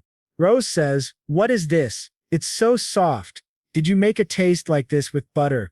If you knew how to do this since long ago, why didn't you make me one before?" Izu says, "I'm glad you like it. So about my favor." Rose says, "Don't worry, all you want is a letter when I find him, right?" Isu says, "Yes, then I will go there." Rose says, "Okay, I can do that, it's nothing hard. Anyway, how did you make this?" Izu says, "Do you remember the potato you brought me first? I washed it clean and then sliced it." Rose says, "Seriously, these country people are so easy to fool." Isu says, "What?" Rose says, "Why are you revealing the information that only you know to others? You should sell that information in exchange for money. Why do you think craft masters earn more than farmers? It's because they have a special trick only they know. They only teach those tricks to their children. When they get wealthy, they'll buy the certificate of nobility and become nobles." Izu says, "Then I guess I can't tell you the recipe." Rose says, "Then instead of that, along with Miss Gay." Isu says, "Okay, enjoy your meal." After a few days we see Rose, who has come to someone's house. Rose says, "Guard, step aside." The guard says, "I was told not to let anyone in." Rose says, "Is that so?" Then someone from inside says, "I heard that someone was spouting. Let's see who that is." Rose says, "It's us who hired the bandits to attack the Luchun village. What kind of child dares to use their long tongue in that way?" Someone from inside tells Rose to come in. One man says, "Hello, Miss Jane Rose. Have you been well?" Rose tells the person, "Lift your face." That person does not give any answer. Rose, while pulling his hair, says, Didn't you hear me? Lift your head up before I smash it. The person sitting in front tells the man to lift his face. We see that it is the same man we encountered once before. The man in front is Rose's father. Rose says, "Father," she continues, "there is something I would like to tell you, just the two of us." Rose tells everything to her father. Then she asks, "What are you going to do now?"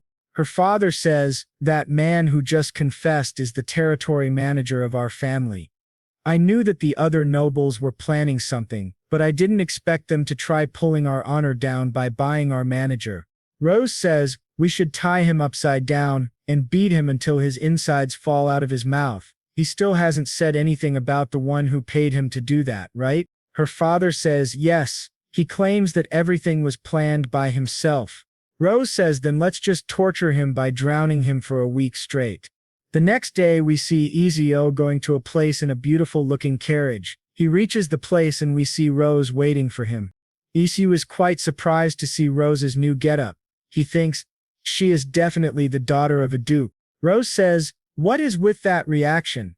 Anyway, this isn't right to test a guest who has just arrived like this, but let's take care of that first." Isu says, "Okay." Then Rose asks, "So what is your plan?" Izu says, "This is a treasure of my family. It's made by a wizard with the power of the thunder god and the god of wisdom." Then he shows her something and says, "It's called a lie detector." Rose says, "You don't have to explain it with such minute details. So it's an artifact, right?" Izu says, yes, it's an artifact." Then Rose says, "So this distinguishes lies from the truth." Isu says, "You are right." Rose thinks, who the hell is he really? He's got an artifact as an heirloom, and there's also a wizard in his continent. Artifacts aren't things ordinary civilians can even see. Then she replies, "Okay, let's use this right away." Isu asks, "Don't you want to check what would happen if someone lies?" Rose gets a little scared and says, "Why? Will it kill me?" Isu says, No. Then we see that both of them try to get the truth out of the man's mouth with the help of the machine. Isu says, "From now on, if you tell the truth, God will be on your side, but if you lie, he will punish you by tearing your blood vessels apart."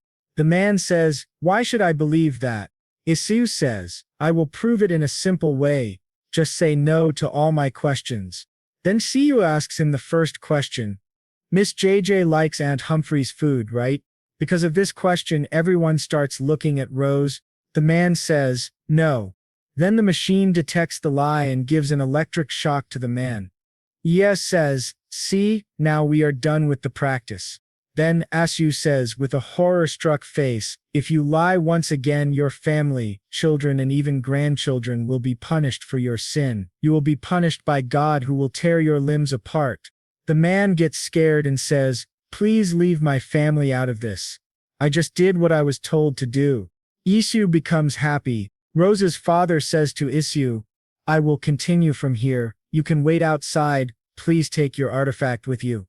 Then we see Isu and Rose coming out of the room. Rose says, "That was quick." Isu says, "What should we do now?" Rose says, "There was something I prepared for you." Isu asks, "What?" Rose says, "I'm sure you'll like it a lot." We see a basket of cakes being brought to Isu as thanks. Isu gets shocked. Rose says, "Looks tasty, right? Try this. It's a flour dessert and is very popular among nobles and royals." Isu thinks this will be a very tasty dessert. But after eating it, he smells a lot of perfume, which he doesn't like very much. Rose says, "What do you think?" Isu says, "No comment." Then Rose says, "Try the others too." He says, "Okay," and thinks, "I hope that one tastes better." Rose says, "You can try each one of them." Then he eats another one and thinks, "I don't understand these tastes. It tastes like cosmetics, so terrible."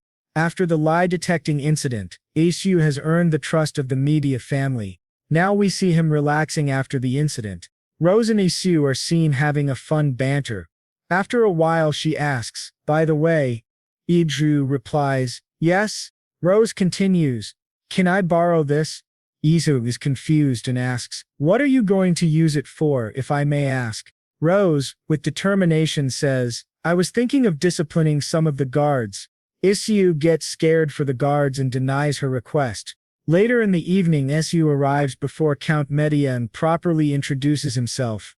Rose asks her father, "How did it go? Is the Fia family really related to all of this?" Count Medea replies, "Yes. The royal family has decided to impose separate punishments. The man they instigated will be sentenced to prison for life." We see Count Medea being grateful to Isu, as he was the most helpful. The next morning, Isu wakes up from a comfortable sleep, then walks toward the window to watch the bustling town. As he feels the chilly air, he quickly shuts the window. In the meantime, his butler arrives and brings him morning tea, snacks, and a bathrobe for him to cover himself.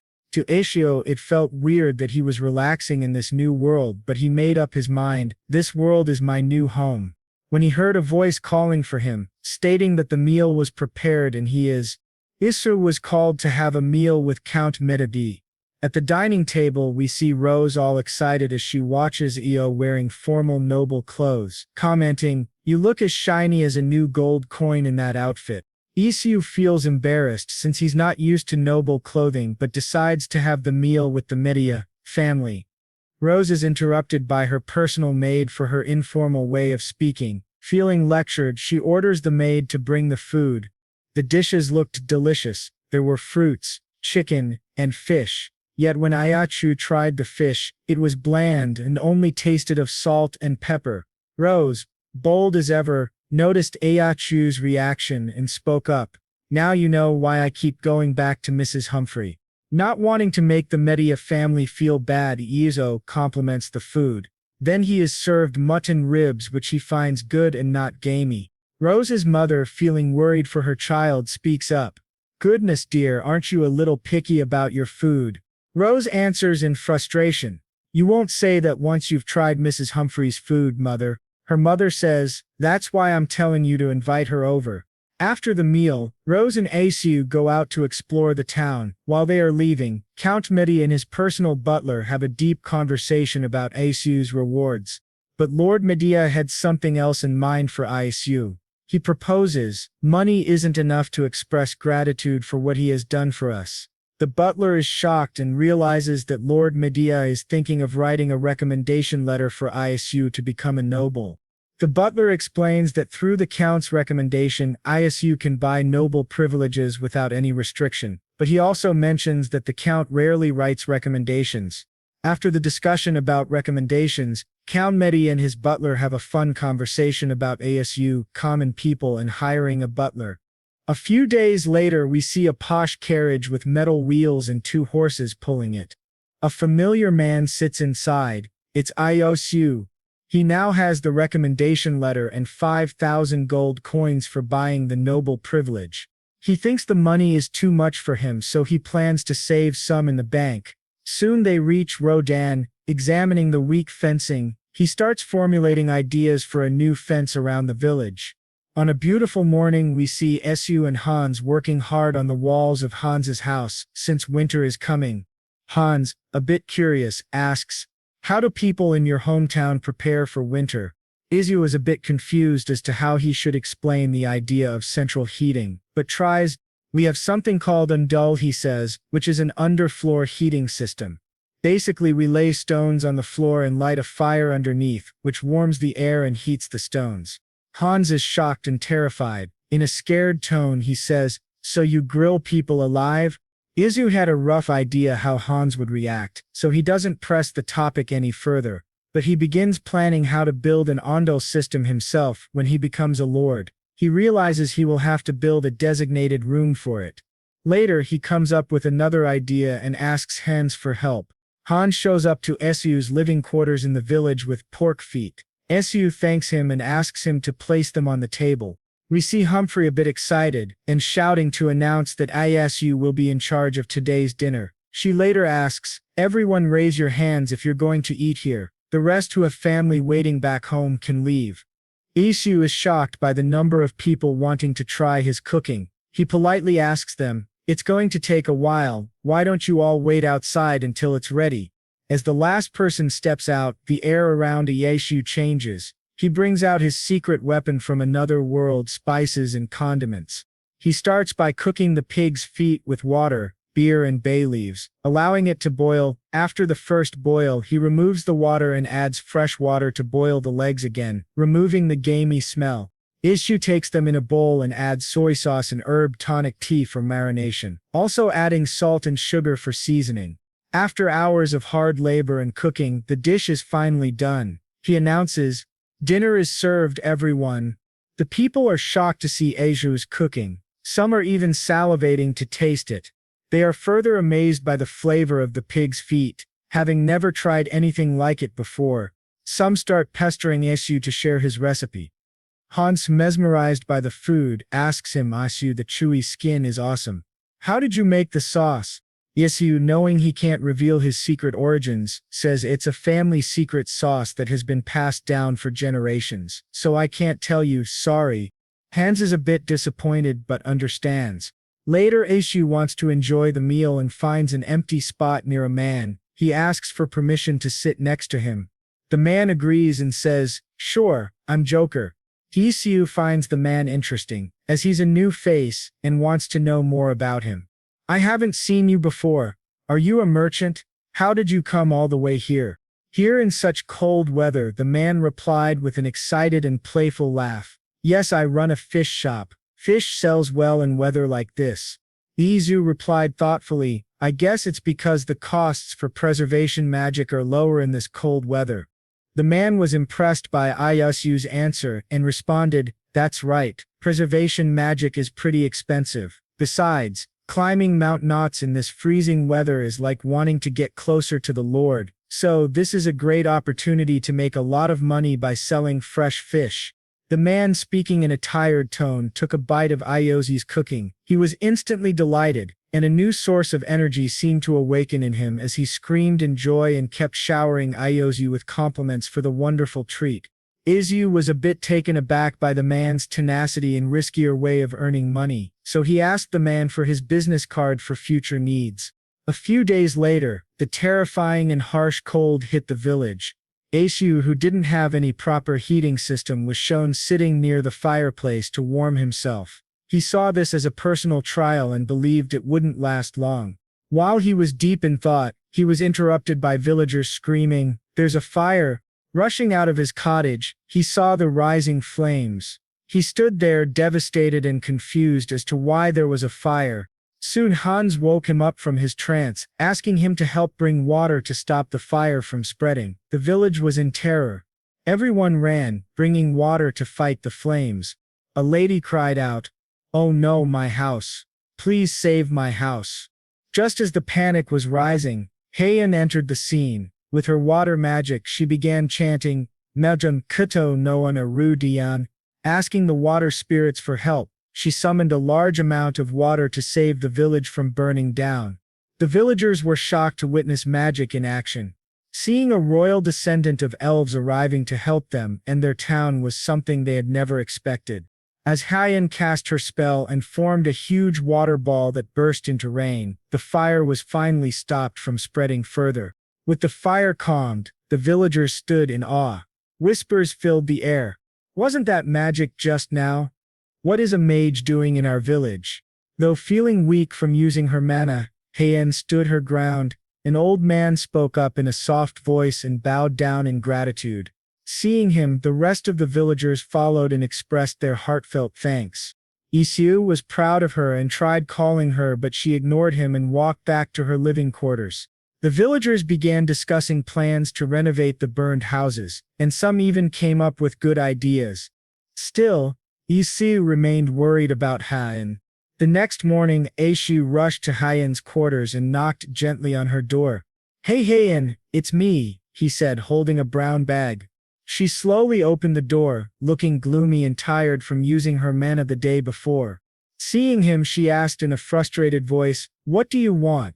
Isu tried to convince her to talk, but she shut the door on his face and snapped, "You're wasting my precious time." Knowing she was in a bad mood, Isu tried a different approach. "Guess what the bread mage brought you," he teased.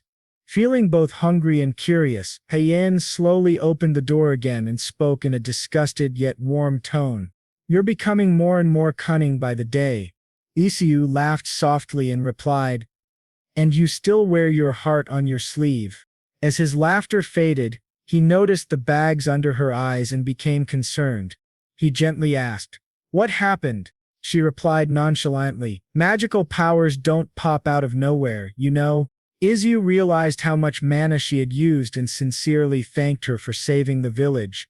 Feeling embarrassed by his gratitude, she spoke in a pouty and half-angry tone. "I didn't do it for the village, I did it to protect the bread mage." Isu, knowing she was moody, didn't press further. Instead, he asked in a serious tone, "By the way, are you okay with the villagers knowing your identity?" She understood her secret was out, and that it might lead to people disturbing her. Still, in a foul mood, she replied irritably, "That's none of your business, I'll take care of it. I need to rest, so hand over what you have and beat it." Izu, understanding her exhaustion, did as she asked. As he handed over the bag, he explained, "Those are called egg cookies." Just as he was about to say more, she shut the door firmly, leaving him standing there alone. He thought to himself, she really needs to work on her temper.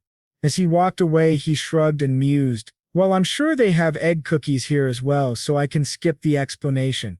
Meanwhile, Hyen watched him leave. Her eyes followed his figure for a little while before turning her attention to the egg cookies. She was quite mesmerized by their appearance and muttered, "Cookies baked with eggs, but they don't smell like the ones I know." She picked one up. It looked extremely delicious and crispy. The moment she took a bite, it melted on her tongue. Only one sentence escaped her lips: "They're delicious." Later we see the villagers gather around the riverside for a festival, but Isu is confused as to why everyone is gathered there until he meets Hans, who has shown up at the riverside all excited and dressed in new clothing. Still confused by the occasion, Isu asks Hans about it. That's when Hans hands him a pot. Confused, Isu asks, "A pot?" Hans replies, "Yes, we put a stone in the pot every year, which signifies our age. Make sure you find a pretty stone by the riverside." Though still puzzled, Isu accepts the gift from Hans and complies with the ritual. But curiosity lingers, and he asks Hans, "By the way, is this some kind of special day? This place is packed." Knowing Asu is not from the village and is an outsider, Hans replies, "Oh, you probably don't know. Asu, today is the village festival called Kwaz Saluna. That's when we place the stones in the pot." Isu finally understands the significance of the festival and enjoys it with the villagers. As the moon begins to rise, the village chief stands on a platform waiting to speak. The crowd goes quiet as he begins, "Please watch over our Radran throughout the coming year as well." As the speech continues, fireworks go off in the distance, and people can be seen laughing and enjoying themselves. Hans and Isu talk about how long the ritual goes on. As people gather, Isu has a small conversation with the chief and asks for permission to continue staying in the village. The chief nods in approval. Later, the chief calls everyone to form a line. The villagers get excited, knowing it's time for the Kwaz Salona ritual. The chief marks everyone's forehead with a red powder mixed with water. As the chief slowly marks each person, Isu grows nervous. This is his first Kwaz Saluna, and he awaits his turn. After he is marked, Hans tells him, "Next we put the stone in our pots and make a wish." Isu nods and does as Hans says. He closes his eyes and wishes, "I wish for this year to be happier than the last one. Mom, Dad, I'm doing good, and I really miss you both." After Kwaz Salona days pass, we see Asu preparing to leave the village. He makes sure to pack all the essential things: food, water, a first aid kit, and most importantly, the money gifted by Count Medich.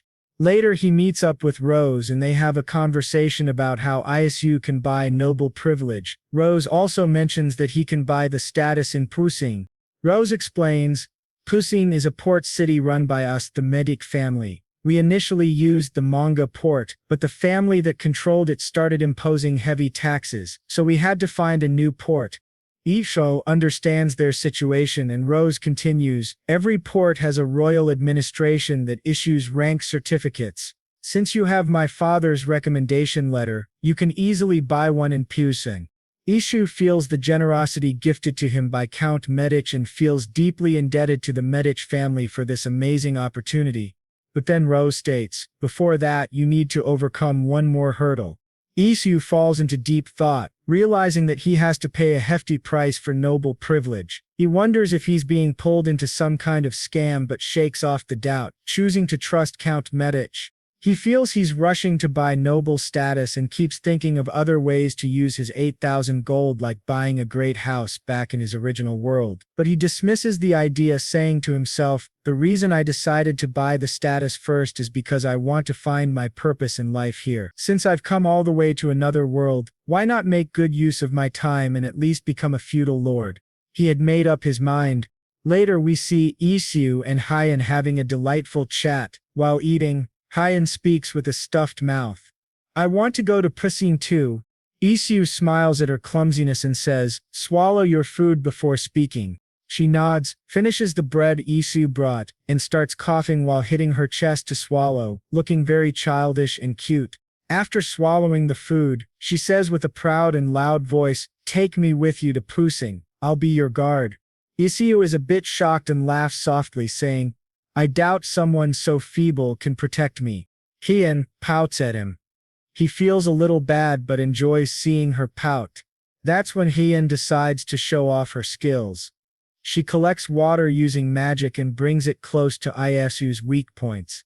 The icicles she forms are so sharp that they could seriously harm him. Scared for his life, Iso shouts, hey, what's the big idea? Get this away from me.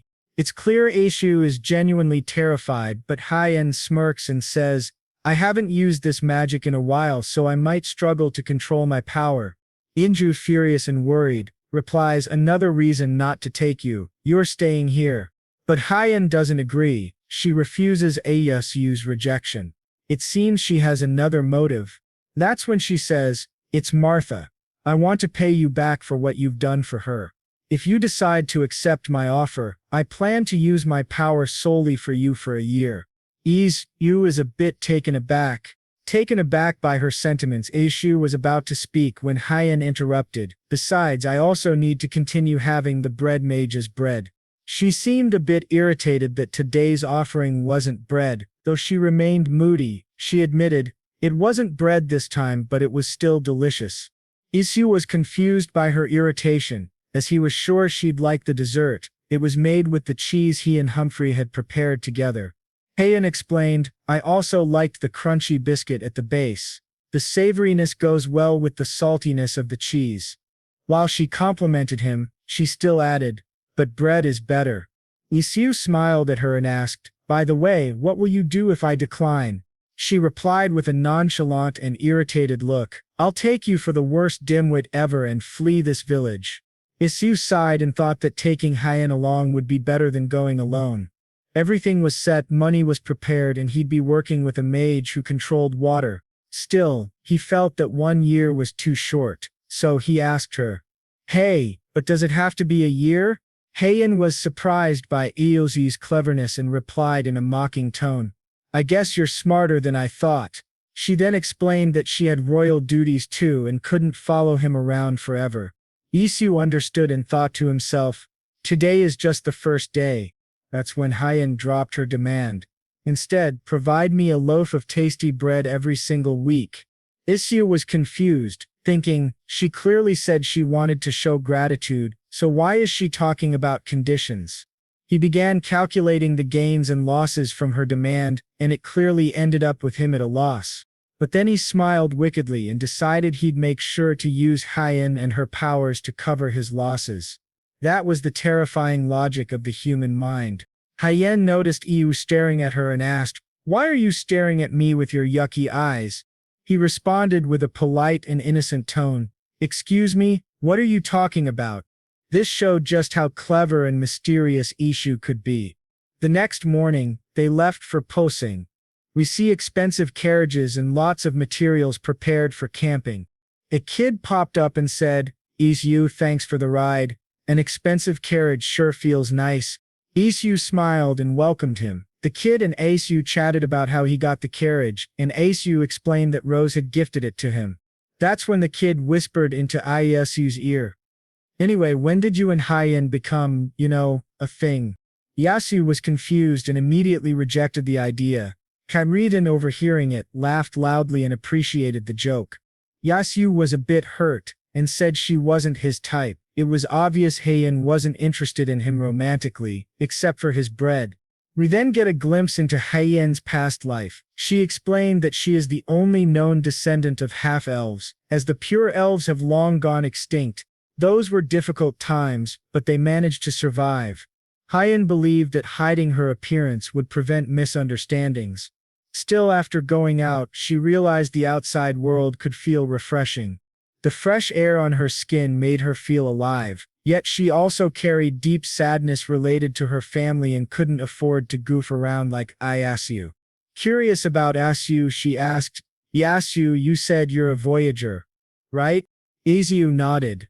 Understanding his answer, she asked further, "That means you're not going to stay in Furun. Where are you planning to go next?" Isu replied, "I'm not sure yet, but for now, I'm going to become a feudal lord." She was a bit suspicious and commented, "I've never seen a feudal lord wander around without guards."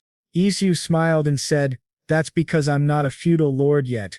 Still unsure about his true identity, she asked, "Are you some aristocrat who came to the real world for experience?" Isu politely declined and assured her he was really a commoner. She wasn't sure he understood how difficult becoming a feudal lord was and said, "Do you think it's easy to become a feudal lord?" Isu replied playfully, "Careful, you're talking to a future baron here." They had a deeper conversation about titles like baron and count. She explained how 9 out of 10 barons get stripped of their titles for being unable to pay taxes. But Iyasu remained calm and said, "No worries, I'm going to get filthy rich anyway." Intrigued, she asked, "That's interesting, and how do you plan to do that?" He smirked and reminded her, "I'm the bread mage. I can always open a bakery shop in a large city." She was on board with his plan and agreed it was a fantastic idea. As they traveled, it started to get dark.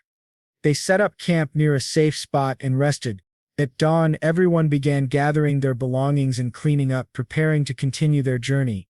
Isu was looking for Heian when she suddenly appeared from the forest. Isu was happy to see her and went to speak, but Heian ignored him. He didn't feel bad. He was used to her cold demeanor. Still curious about what she was doing in the forest so early, he tried to peek. That's when he discovered a group of wild dogs had been killed. As they continued traveling in the carriage, Isu turned and asked, "The one who killed those wild dogs, right?" Isu asked. She replied nonchalantly, "Why do you ask?" Isu was proud of her for stepping up to protect them from the wild dogs and felt happy that she was doing something good. As they traveled further, they came to a halt, confused. And Shu asked, "Why did you suddenly stop?" The boy replied that they had to pay a toll. That's when Asu had an idea. He picked up his recommendation letter from Count Mati, which allowed him to save money. The boy and Isu shared some light banter about the recommendation letter. The boy was shocked, as Count Meti rarely gave out recommendations. When Iosu reached the registration office, he submitted the letter and 5,000 gold coins to buy his title. The clerk, pleased with the recommendation, asked, "So your name is Isu, may I have your surname?" Iosu was momentarily dazed. He didn't have a surname, which was fairly common. The clerk suggested he pick one from the book. Risu rampaged through the pages, not finding anything suitable, until he came across a beautiful name, Bloom. He picked it as his surname. After his selection, the clerk asked him to sign the papers and then announced, "Sir Ius Bloom," granting him the title of Baron. After the signature, Isu asked the clerk if he could leave. The clerk then explained, "From here on, to earn the title of Count, you must undergo training at a Count's estate for 3 years and pay an annual tax of at least 1,000 gold each year until you have satisfied the 50,000 gold requirement." Isu had almost forgotten about these conditions. He spoke up, "I'm thinking of getting my training from the Medi family. Do I have any other options?" The clerk offered him a shortcut. He could pay 10,000 gold coins for a completion certificate. Isu felt a bit uneasy and asked if he could have some time to think about it. The clerk agreed. As he stepped out, Heian approached him with a disgusted look on her face, saying, "Did you seriously buy that certificate?" Isu replied, "Careful. From now on, address me as Baron Bloom." This irritated Hyen, and she cracked a joke about making him kneel in front of the Grand Mage, which terrified Isu, but it turned out to be a joke. Later she said she was hungry, and the two of them visited a fancy restaurant and ordered food. When the food arrived, Hyen looked at it with suspicion. Isu, a bit skeptical of her not liking seafood, still tried to feed her the shrimp by placing it on her plate. As she tasted the shrimp, she felt the waves and saltiness of the ocean. It mesmerized her with delight. Isu felt proud and happy that she enjoyed it. However, she felt something was missing and ordered the server to bring lemon water, as it goes well with seafood. Her tone was a bit rude. Seeing this, Isu felt bad for the server and said gently to Hyen, "Be a little more polite." Hyen was irritated and replied in an annoyed tone, "This is how I talk. I can't help it." Isu responded after thinking deliberately, "But that's not how you talk when you ask for bread." Hyen answered, "That's because I'm getting free, delicious bread, better than what I can find at an upscale bakery. Obviously I'll be kind." Isu silently agreed with her in the back of his mind. She then explained, "Lobster isn't cheap, and not bringing lemon water shows unprofessionalism." Isu developed newfound respect for her after hearing her explanation. She was right. Hyen then ordered Isu to peel shrimps for her. He complied without any resistance, which made her smile a little. The next morning, both Isu and Hyen were wandering around the city when Hyen said, "This place reeks of fish. It's stinging my nose." Isu, a bit worried, replied, "That's the smell of the ocean. Hang in there. Have you ever seen an ocean before?" Realizing it was her first time seeing the ocean, he smiled. Despite being grumpy, she was actually excited. After walking some distance, they arrived at the port. The beautiful scenery left Hyen lost in awe. The fresh waves, the cold sea air, and the bustling town, it was all a new experience for her. The first words that came out of her mouth after seeing the breathtaking scene were, "Ah, it's so big." Meanwhile, Isu found a perfectly flat stone and called out, "Hyen, wanna see something cool?" Confused by what he meant, she stayed silent. Isu grinned, stretched his body, pulled his arm back, and threw the stone from the side. It skipped across the ocean water 7 times. Hyen, still silent, was curious to try. She picked up a stone and threw it, but it sank immediately. Isu said politely, "That's not how you throw it." Unbeknownst to him, Hyen used magic to make the stone skip more than 7 times. Isu protested, "That's cheating." Hyen smirked and replied nonchalantly, "Too bad you're not a mage." This irritated Isu, and he wanted revenge. That's when Hyen called out, "Let's go, Baron Bloom." Isu felt a shock run down his spine as he was not used to being called Baron. Isu said, "Don't call me that in public. I need some time to get used to it." Hyen agreed, and they both walked around the city for a while before stumbling across the architecture guild which Isu had been searching for. He entered the guild and was greeted by a middle-aged man in his 40s, who asked, "What help can I provide?" Isu spoke his mind. "I would like to build an underground store." The clerk understood his request and asked him to be seated while he formulated the plans. After some time, the clerk asked, "What size do you have in mind?" Isu replied right away, "It'll be a shared storage space for the entire village." Understanding Isu's needs, the clerk nodded and started designing the structure. Meanwhile, Isu explained, "It's a village called Rerun, with 70 residents. It's about 3 days' distance from here if you take the East Provincial Road." After listening, the clerk summarized, "Considering travel expenses, materials, and labor, it will cost a total of 52 gold.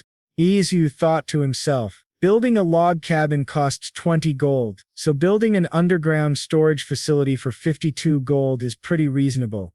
Then a doubt crept into his mind. He asked the clerk, "How much would it cost to build a feudal lord's estate?" The clerk replied, "That really depends." Isu then said thoughtfully, "Let's say, as big as the Meta family's castle, for example." After considering the query and the size of the Medi family's castle, the clerk replied, "If we're only talking about the inner castle, it would cost around 50,000 gold at today's prices." Isu was in complete shock. That amount was overwhelming, about 5 billion won in his world, a long way off for him. The clerk then spoke with pride. Our great-great-grandfather built the Medi family's castle, so I believe it's fair to say I've inherited the know-how. Hearing his proud words, Aishu asked for his business card. In return, the clerk asked for Aishu's name. Isu replied with pride, "It's Isu Bloom, Baron Bloom." Hearing his name and title, the clerk became nervous and loudly asked for forgiveness. He promised to personally go and build the storage facility in Isu's village. Isu felt a bit strange being called Lord by someone older than him, but shook off the thought. He then requested the clerk to meet him at the shop by dusk, which the clerk accepted with a nervous nod.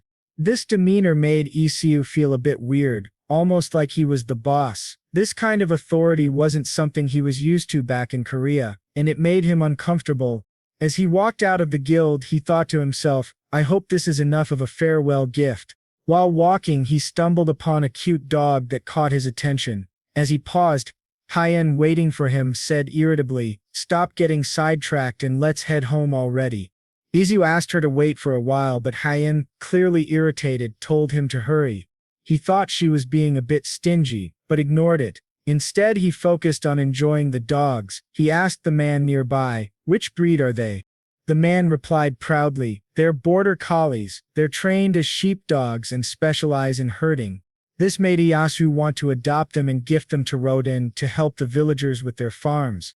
As Aishu admired the dogs, the man explained, "When herding sheep, you send them signals by blowing a grass blade or using a whistle." Izu was really impressed and asked curiously, "How many would I need to herd a flock of 50 sheep?" The man examined the question and confidently replied, "One should be more than enough." Isu then asked, "How much do I need to pay?" The man replied, 3 gold, sir." Isu excitedly said, "In that case, I'll take them in pairs." He paid the man on the spot, thrilled. He thought about the villagers and how helpful the dogs would be, but if they didn't need them, he would raise the dogs himself. He adored them too much. Then a realization struck him hard. Hyen hates animals. What he had just done was a big mistake. He glanced at Hyen's face, and it was clear she disliked animals. He wondered what kind of trauma or experience she had gone through. As time passed and a new day arrived, the clerk from the Architecture Guild waited for Isu on time. The dogs were energetic and excited to see Isu, licking all over his face, which disgusted Hyen. She sarcastically gave the dogs an affectionate nickname with an irritated tone, saying, "You call them babies? Since when were you a dog?" She was irritated because the dogs got the best seats, which made her feel even more annoyed with Isu. After settling the dogs in the carriage, Isu called for the clerk and politely said, "By the way, I have a request."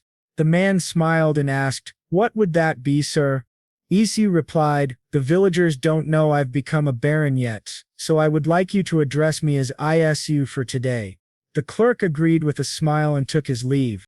After conversing with the clerk, Isu returned to the carriage and started riding with Hyen. Curious about her thoughts, he asked, "So how did you like Pizing City?" Hyen was irritated and replied to him in a loud, annoyed voice, "Why did you even bother becoming a noble instead of just traveling?" Isu understood that she was a bit shy and responded in a light-hearted tone, "Sounds like you had fun." Later he smiled softly at her and said, "Let's travel together here and there for the next year." Hyen had an understanding look on her face and spoke in a gentle voice, "You said you're going to get trained at the Medi household, correct?" Isu agreed, and Hyen continued, "When are you planning to leave?" Isu replied, "About a week from now. Why do you ask?" After hearing his answer, Hyen spoke again, "Because I need to get prepared before we leave." Iyasu was a bit taken aback by her response, and asked with a curious tone, "Are you sure? You might draw people's attention." Hyen replied confidently, "I have a plan. All you need to do is follow my lead." As the days passed, Yi and Hyen reached Rira. The villagers were excited to see them back.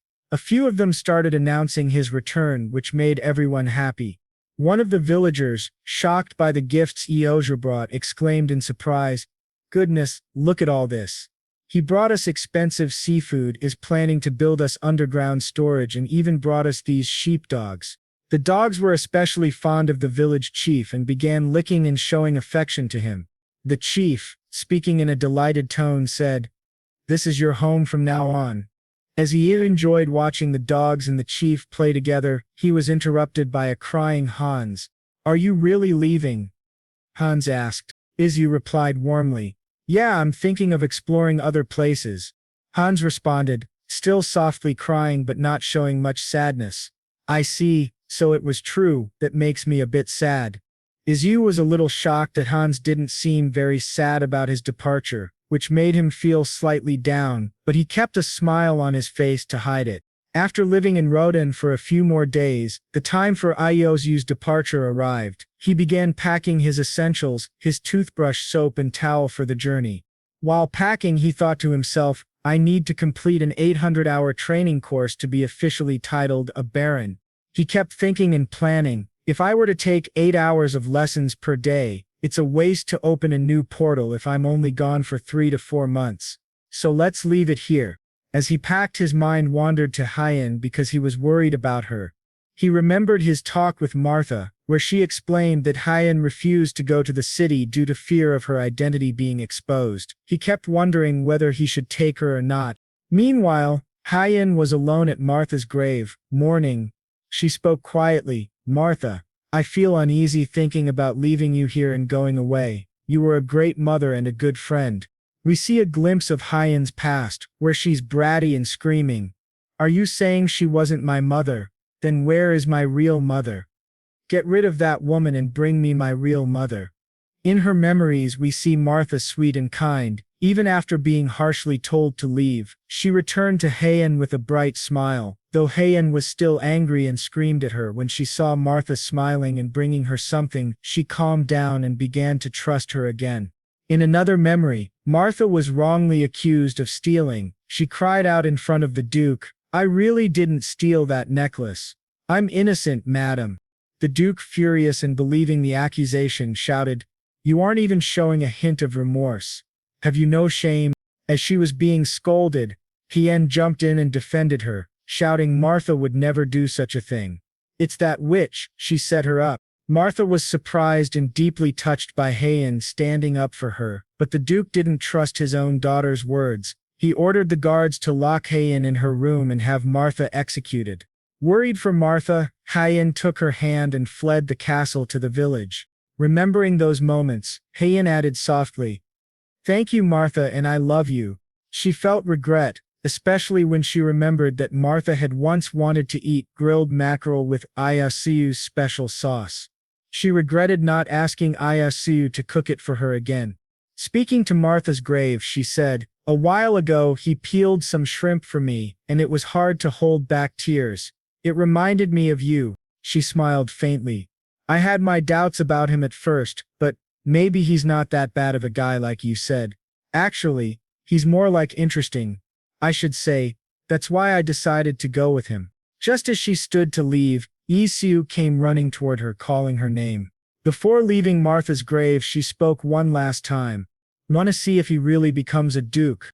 With that, she left, hoping Martha's soul was in heaven, watching over her. Meanwhile, Isu was finishing his packing. He grinned and smiled to himself while holding a golden packet. Looking at it closely, it was ramen, a dish from his homeworld. Isu thought he had done a good job preparing for the trip. Before departing from the village, he cried tears of joy while nuzzling his cheek against the ramen packet, full of nostalgic happiness. We then see him prepare the noodles in a very unique way. Let's hear the recipe from the cook himself.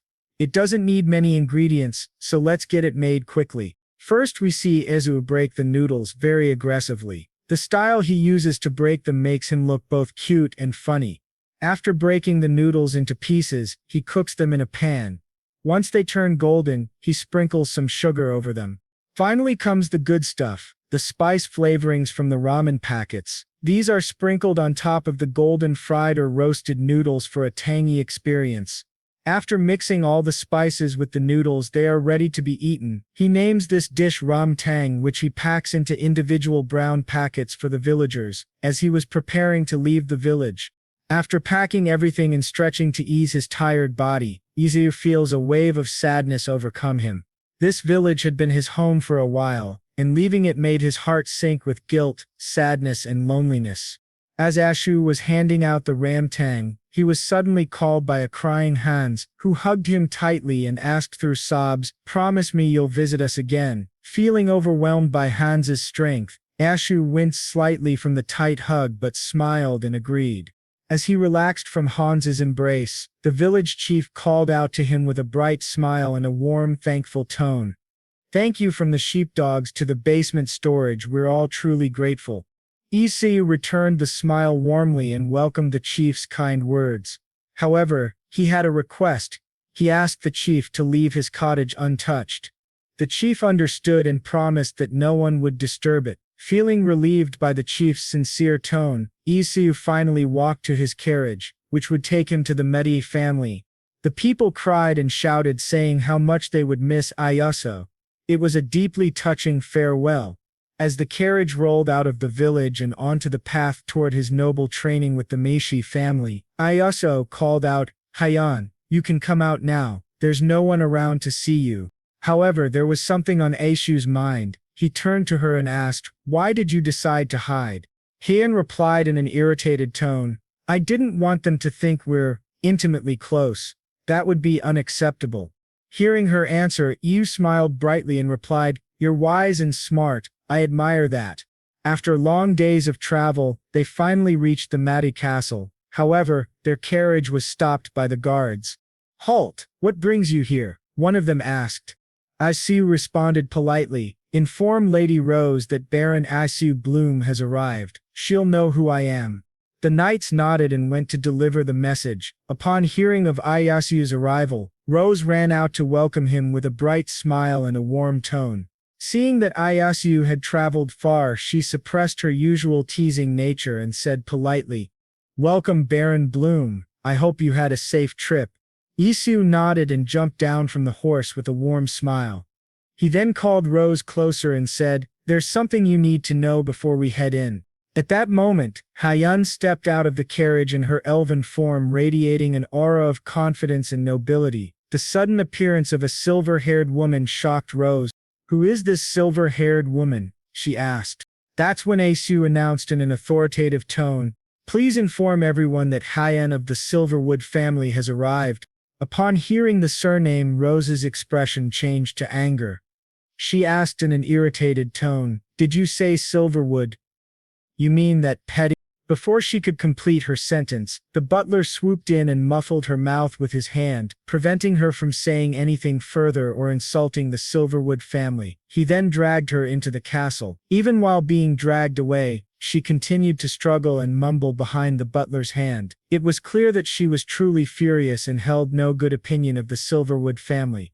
After this chaos, Hayan turned to Iyasu and asked, "I hope she didn't mean petty little family, or did she?" Isu felt a sharp gaze on his back, turned around quickly, and denied it with a nervous laugh, saying, "Of course not, and don't call her a shrew." He laughed awkwardly, trying to calm her down. This first meeting between the two young women was extremely tense, and Iyasu silently prayed to the gods that nothing worse would happen. Once inside the castle, Isu went straight to Count Medich and formally introduced himself. "Greetings, my lord. Allow me to reintroduce myself, Baron Isu Bloom." The Count responded kindly. "I've heard all about you, Baron Bloom.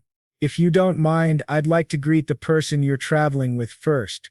Isu had no objections. With his approval, the Count bent in front of Hayan and formally welcomed her.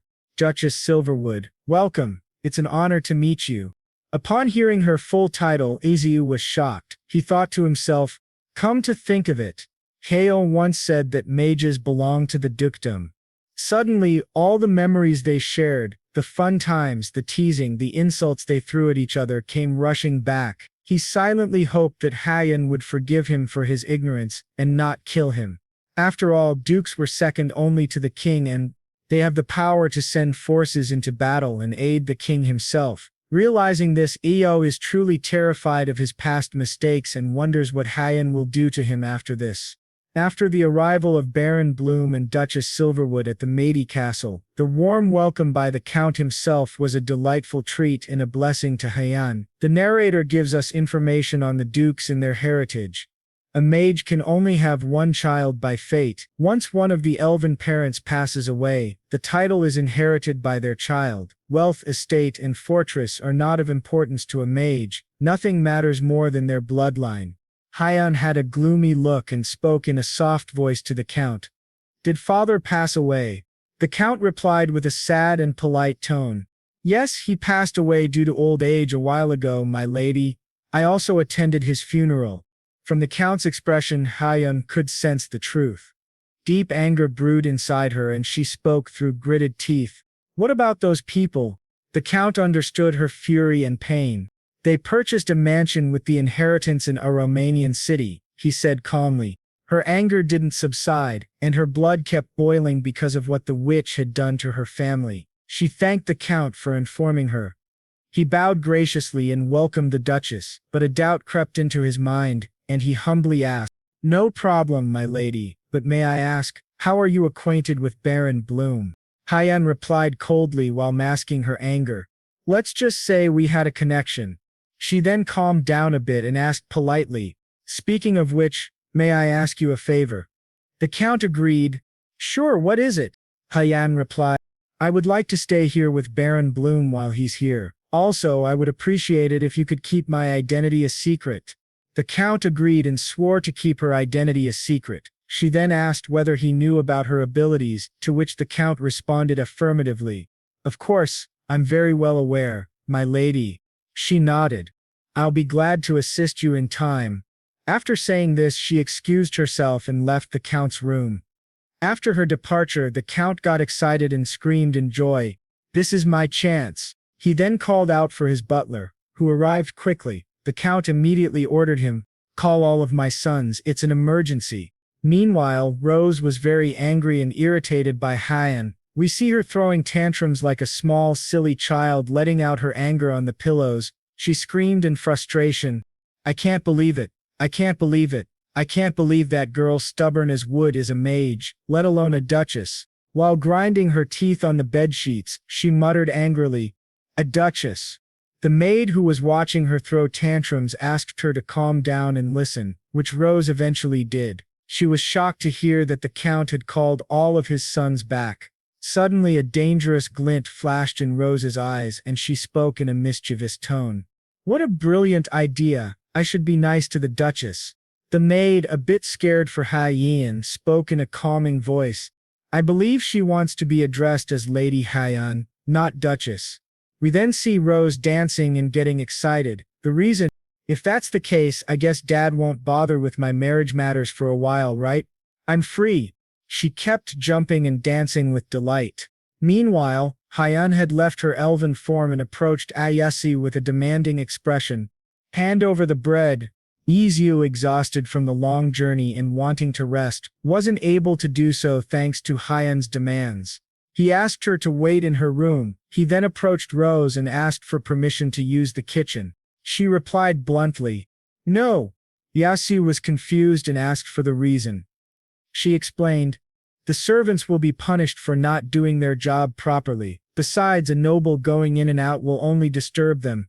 Realizing Asu was getting sad and disappointed, she added cheerfully, "However, we do have an extra kitchen. You can use that one."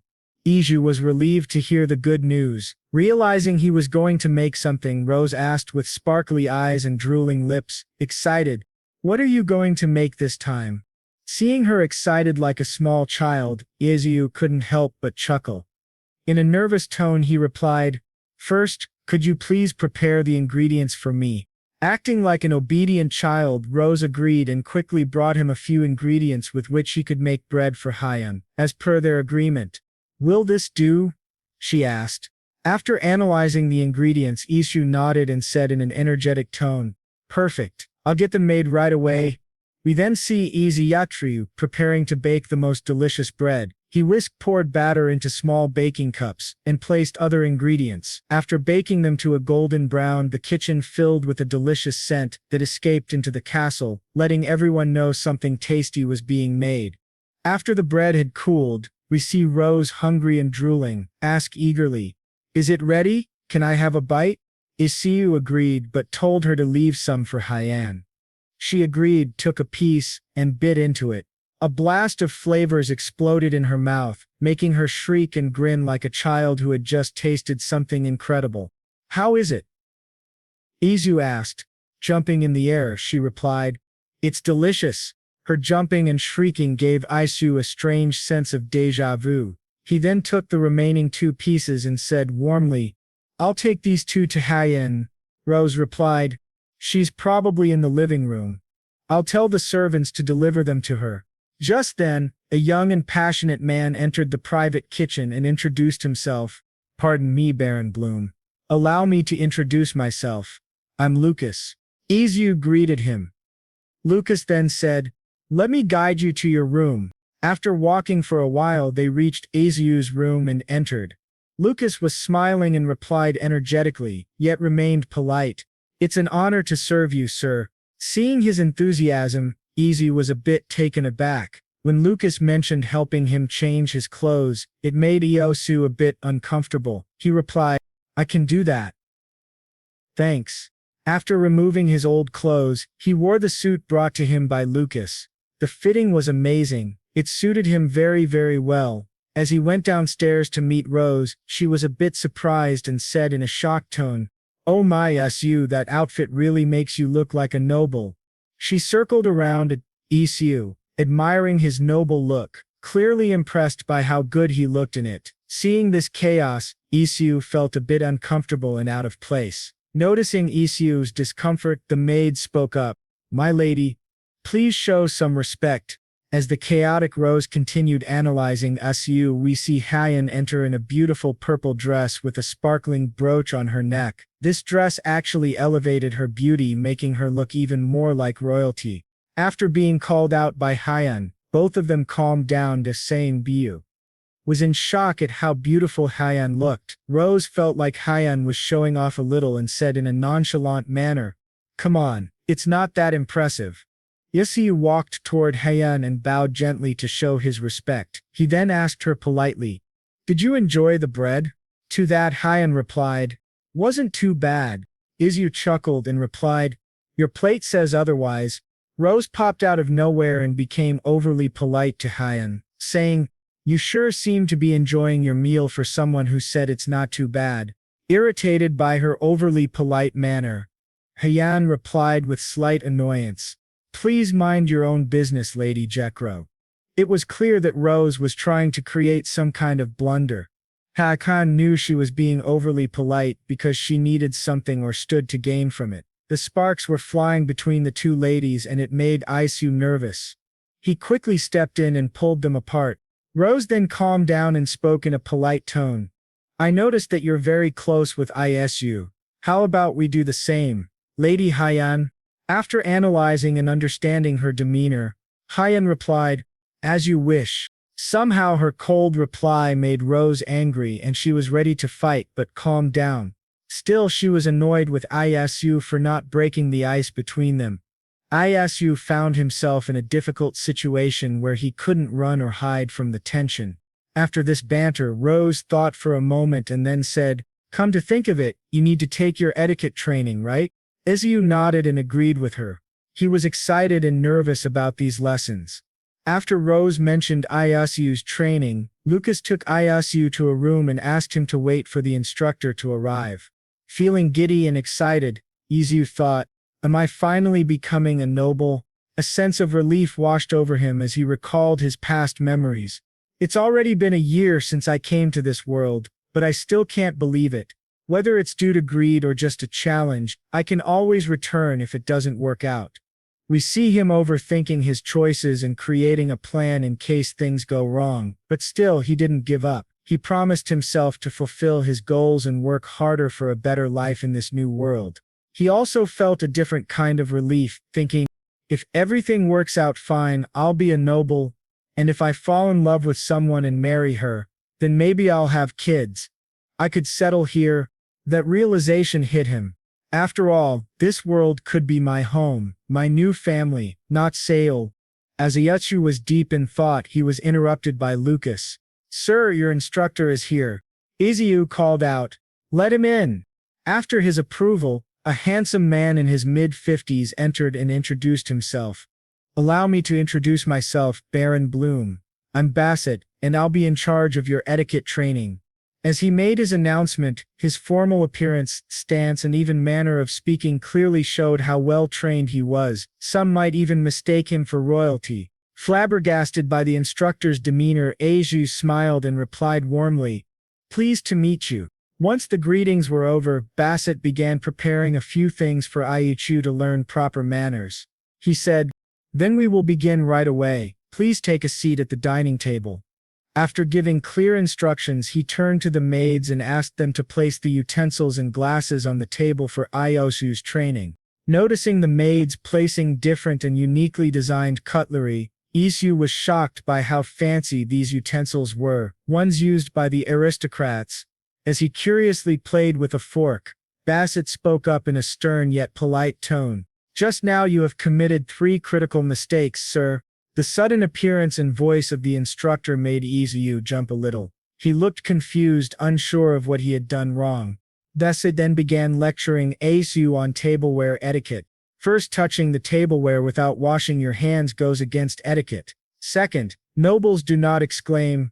Izu was feeling a bit overwhelmed by all the instructions and rules. He absent-mindedly picked up the fork again and started playing with it. Bassett noticed and said, "Third, leaning down to look at your fork is considered disgraceful for a noble." "You've got to be kidding me," Isu muttered. Bassett noticed the tone in Izu's dazed look. He then spoke up, "Even the words you just uttered are not standard language, so please refrain from using them." After making his point, Bassett then lectured Isu on table manners. Before taking food from the central plate, you must always wash your hands. After wiping the moisture on the tablecloth, proceed to place the food on the plate in front of you. Also, placing your elbows on the table is against proper etiquette. All these rules and etiquette overwhelmed Isu. His mind went blank and pulled him into darkness, as his brain couldn't memorize all the rules. Feeling way too overwhelmed, he finally spoke up in a frustrated tone. "Hold on. How do you expect me to memorize all of that at once?" Bassett remained calm, completely opposite to Ieyasu's flustered state, and responded in a gentle tone, "Don't worry, sir. We're going to repeat it 10 times until you learn it by heart." After the training classes, Isu's mind felt heavy with information. He looked completely drained, like the life had been sucked out of him. He silently wished for some sugar or sweets to recharge his brain energy. Noticing that it was time for the end of Ieyasu's training, Rose came to visit him. She was completely shocked and confused to find Ieyasu tired and spent. Noticing Rose rubbing her eyes, Ieyasu quickly sat up, straightened his clothes and sat magnificently on the couch. He then spoke with such elegance that it made Rose unsure if it was really him. Seeing her confused look and then realizing she hadn't recognized him, he said his name and spoke in a formal tone, masking his tiredness. "Did you take a good look around with Hyeon?" Rose replied warmly. "Hyeon needed some rest halfway, so it took us a while." As she completed her sentence, Hyeon arrived at the training room with such elegance that it felt like spring had arrived. She replied to Rose in a cold yet polite manner. "How inconsiderate. I traveled a long way, so it's obvious I needed a good rest." Feeling irritated by her reply, Rose snapped back, "You talk as if we begged you to come." Following this exchange, the girls grew visibly angry. Fury filled their eyes and it seemed like they could fight at any moment, but Ieyasu quickly interrupted them and calmed them down to avoid a conflict. Noticing the uneasy tension between the girls, Izu got a brilliant idea. "All right. Have you girls tried creme brulee?" Hearing the unfamiliar name, the girls both looked confused and spoke at the same time. "Creme brulee?" Understanding their confusion, Izu began explaining with passion. "Yep, it's a simple custard cream dessert with sugar on top." He then added, "I'll make one for both of you." A doubt crept into his mind and he asked, "By the way, are there any pastry chefs or pâtissiers here? How can you not know creme brulee?" The girls were still completely confused by what he was talking about. Rose then asked in a cold tone, "Pastry chef?" as in an expert in making pastries? Hyen added, equally cold. We don't call someone who makes inedible things a skilled person.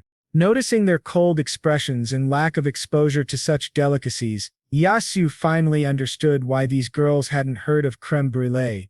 The ingredients were prepared by the humble maids and butlers of the Meda family. Izio then started cooking the dessert while explaining the process. First, we're going to make the base cream with egg yolks, then scrape the vanilla bean seeds off the pod and add them to the milk. He then held up a vanilla bean and explained, "This is called a vanilla bean. You'll be surprised how useful it can be. You can make money by selling it as syrup or jam, you know?" Listening to Isu explain the different uses of the vanilla bean, Rose was taken aback and asked in a surprised tone, "How do you know all this stuff?" Scoffing slightly, Heian added with a proud expression, "Iyo is the mage of bread, he knows everything."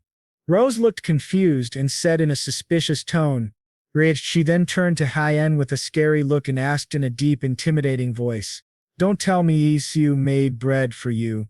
Isu was caught now and he feared for his life. Rose then spoke up with a proud smile and tone full of pride, "I bet you didn't know he made me potato pancakes last time." Heian coldly replied, "I didn't like that." This small argument was enough to reignite their anger. The girls glared at each other while Io stayed frozen, scared to intervene, fearing they might take their anger out on him. Suddenly Rose shouted, "Isu, don't just stand there. Start making something, will you?" Seeing the anger in her clenched fists turning white, Isu agreed quickly and focused on his custard cream. After the custard cream was done, he showed it to the ladies. It was thick, yellow and smelled absolutely delicious. Both of them were drooling, curious to taste it. Eventually, curiosity got the better of them and they started poking the custard. It was springy and wobbly. Their fingers got a little covered in custard, and they licked it off. Rose exclaimed, "This is super tasty."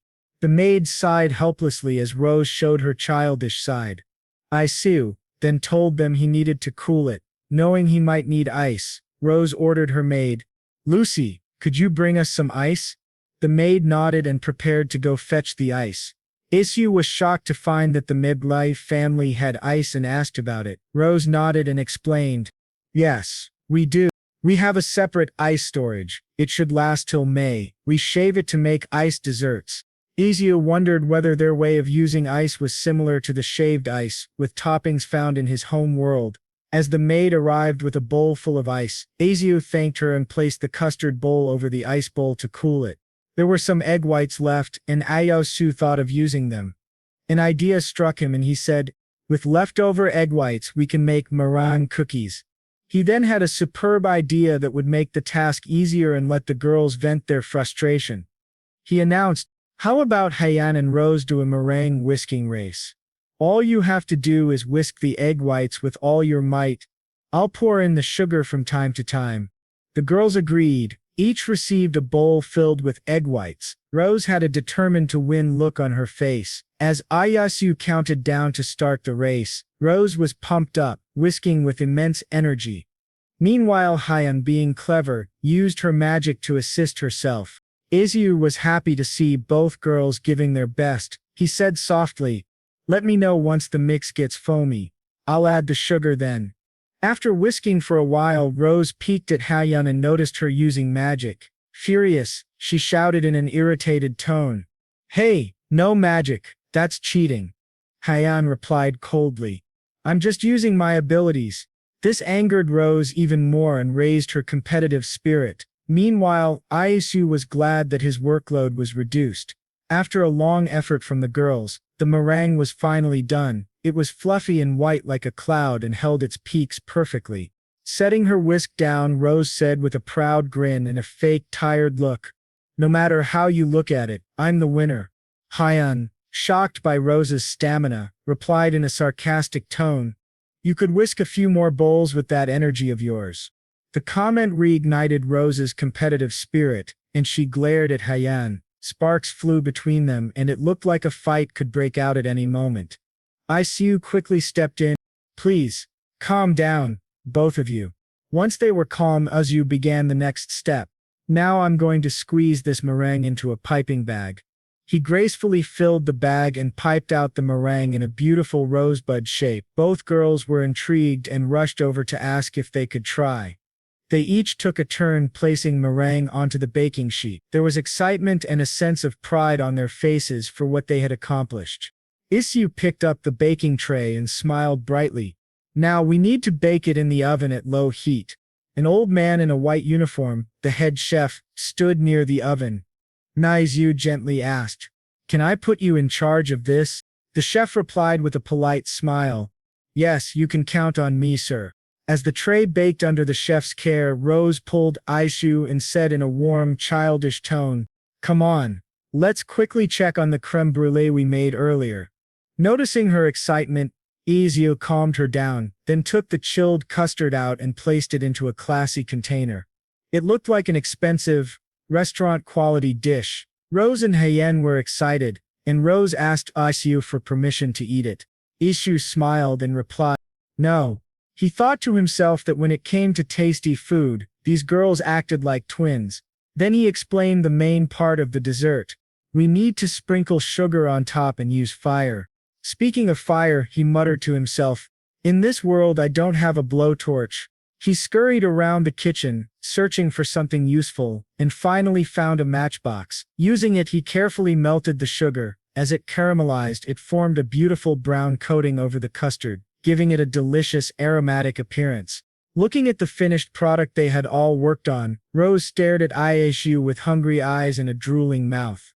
"Now can we dig in already?" she asked. Seeing her cute reaction made Io chuckle a little. Just then, a maid called out to Rose with a sigh, "How about we eat this properly in the drawing room, my lady?" Rose nodded and agreed. They all headed to the drawing room to enjoy the delicious dessert. Once seated, each took a cup filled with custard and caramelized sugar. Isu guided them. "Crack the caramelized sugar with your spoon, then scoop it up with the cream." Watching this marvelous sight, everyone was shocked and delighted. They eagerly followed Isu's instructions. When Rose took the first bite, her mouth tingled with the sweet sensation. The custard and sugar overwhelmed her taste buds in the best way. Her eyes sparkled, and a red hue appeared on her cheeks as she savored the taste. She suddenly sprang up from the couch and exclaimed, "I should have hired you as our chef before you became a baron." Seeing her so excited and close to him, Isu laughed nervously, but then Rose turned a little angry and began shaking Isu violently while yelling in frustration, "What's wrong with our family's pâtissier? What's wrong with our family's pâtissier? Why can't they come up with something like this?" Meanwhile, Hyen silently enjoyed her dessert with a calm smile. She enjoyed her share of dessert and was delighted by the delicious taste of creme brulee. As Rose calmed down and settled in, Hyen spoke up nervously, "There's plenty of leftover custard. Should we share it around?" Rose found Isu's idea good and responded with a determined look, "Sounds good. Everyone must have a taste of this, including that pâtissier of ours." The pâtissier, who was still in the kitchen, suddenly felt a cold shiver, making him scared and nervous. Isu then turned to Hyen and asked nervously, "How was it, Hyen? Did you like it?" Hyen replied with a calm demeanor, "It wasn't bad." Even though she said it in a nonchalant manner, Isu noticed her empty cup and gave her a warm smile. Rose then called out to her maid, "Lucy, tell the pâtissier to bring the cookies Isu asked him to bake earlier." Lucy agreed and carried out the order. After a while, the cookies were brought out. They were light golden in color and looked extremely fluffy like clouds, giving them a delicious and delightful appearance. Isu then explained, "You can consider these simple sugar cookies. They go particularly well with herb tea." Hearing his explanation and recommendation, the girls were eager to try them. They each took one cookie and ate it in one bite. As they bit into the cookies, it felt like an electric current ran down their spines. Suddenly they both seemed genuinely happy. It appeared that their animosity toward each other had softened, and they began to get along. Rose smiled brightly and said, "From now on this kitchen belongs to Isu. Give him all the ingredients he asks for." The maid agreed, though she felt a bit weirded out by Rose's unusually bright smile and cheerful tone. Rose then turned sharply to the pâtissier and said in a cold tone, "And you, did you write down the recipe?"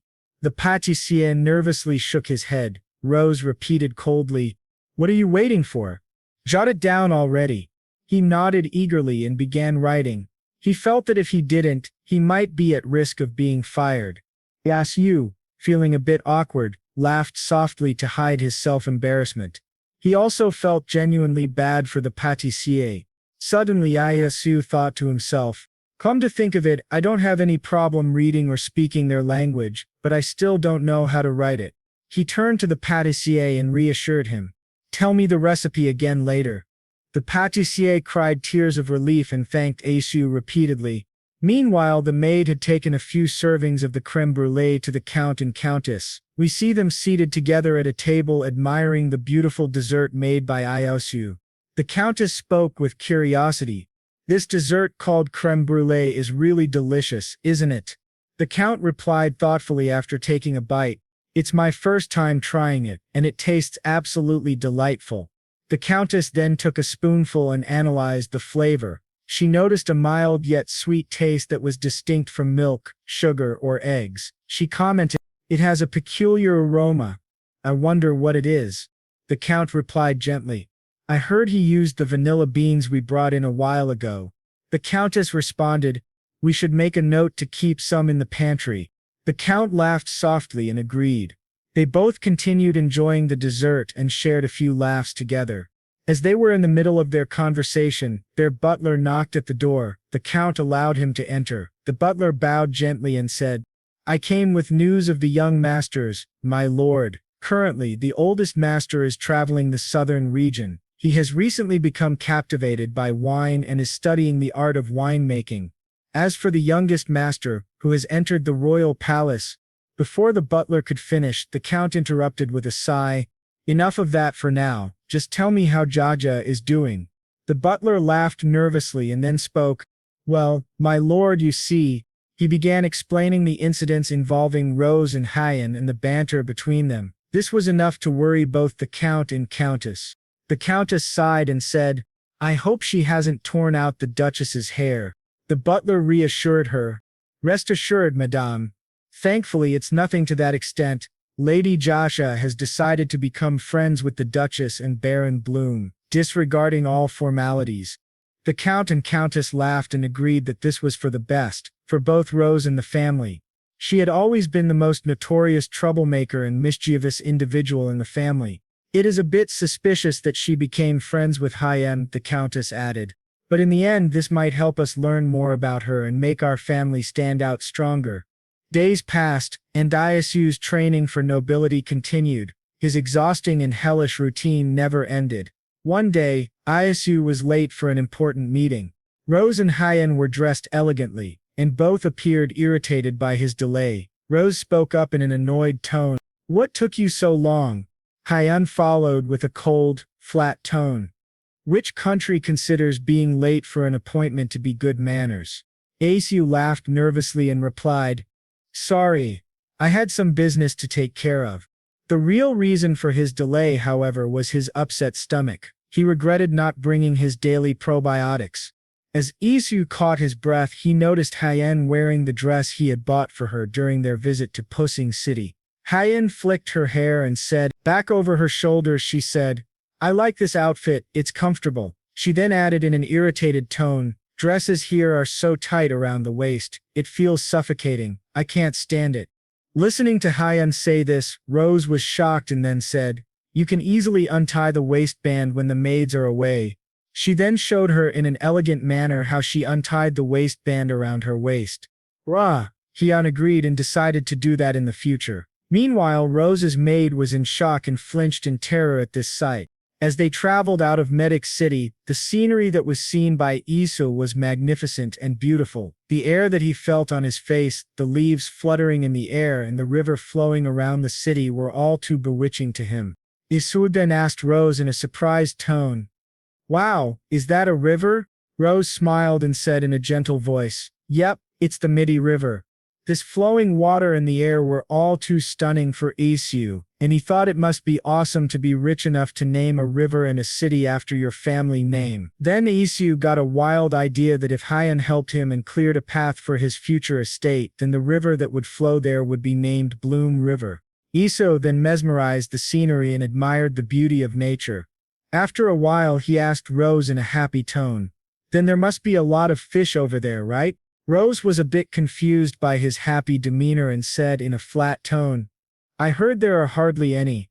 This sentence was enough to burst the dreamy bubble of Isu. He thought if the river had fish, then he would go fishing and try making amazing dishes. He then asked the reason for the decline in fish.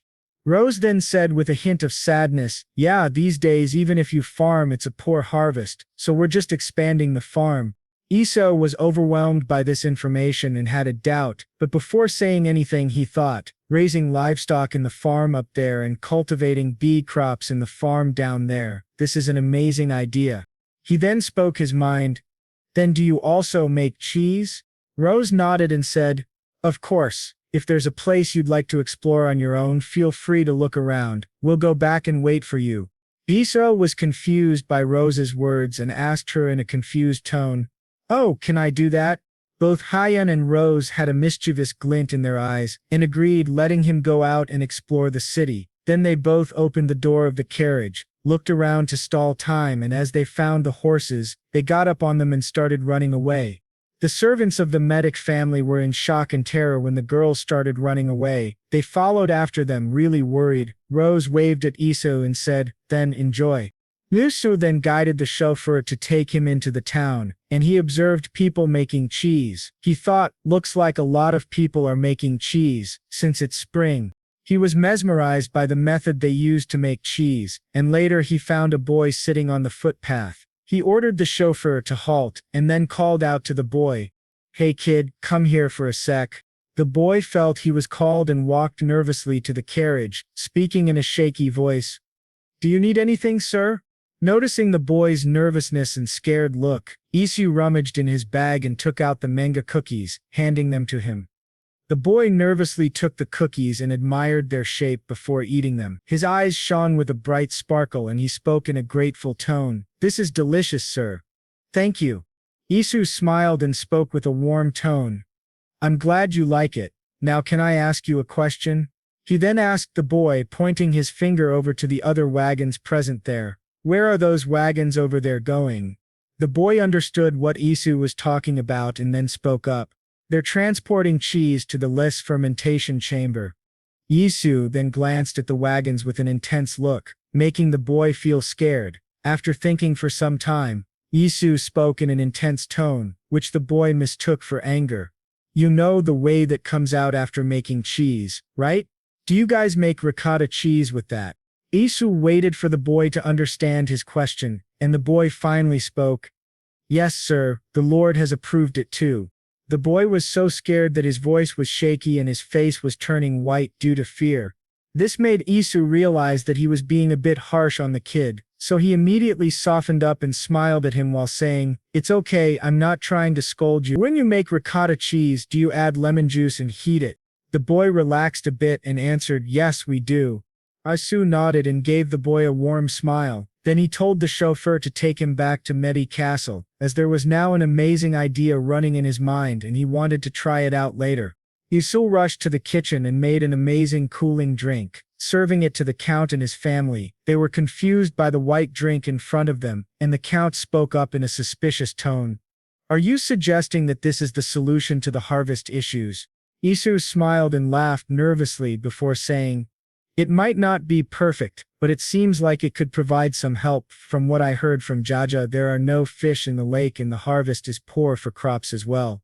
The Count understood what he was trying to say, but still a doubt crossed his mind and he said, "Yes, she's right, but how does this help with that?"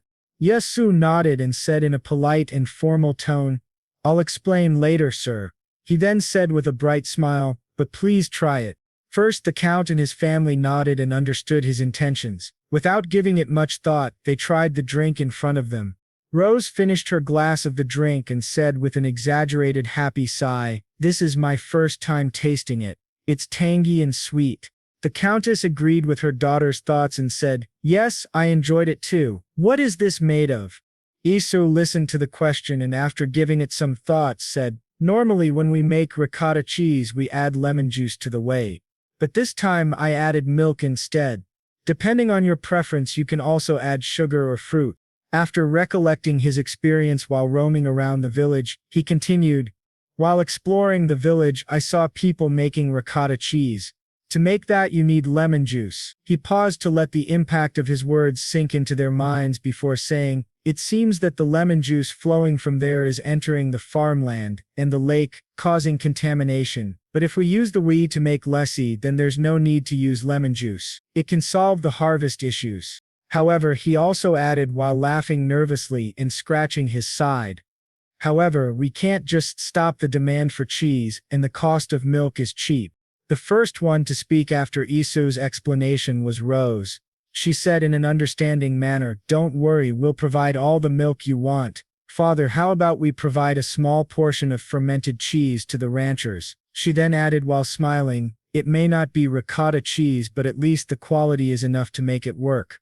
The Countess nodded and agreed with her daughter's idea, saying, even if we lose profit from cheese, we can make that up once the harvest thrives. Isu was shocked to see how understanding the Medi family was and realized why they were so respected by the people living in their city. The Countess then interrupted Isu by saying, by the way, you managed to find both the cause of the poor harvest and its solution. No wonder Raja praised you so much. She then added while smiling, but her words weren't as sweet as she was. It looks like it wasn't a complete lie. This side of the Countess made both Rose and the Count speechless and confused by her behavior. Realizing their faces, the Countess laughed softly while saying, what's wrong? If you can say it, I can say it too. Rose was concerned and decided to use her words appropriately from there on out. Isu heard it and took it like a champ, understanding where Rose got her rough personality and character from.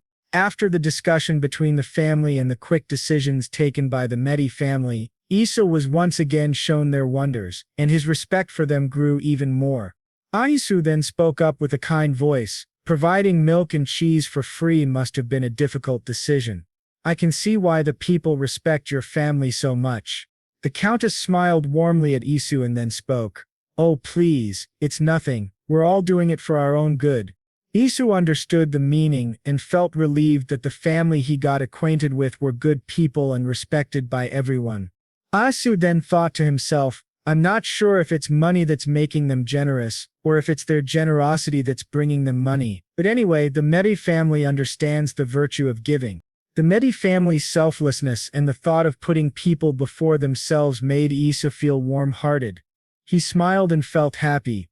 In a faraway land, a beautiful castle had a room decorated with lots of luxurious paintings, ornaments, and decorations. In the living room, a few ladies were gossiping about something. All of them looked noble and had a prestigious aura circulating around them. Suddenly, a conversation popped up. Say, I heard that there will be an international market in Medich City. Is that correct? They all nodded and gossiped amongst each other.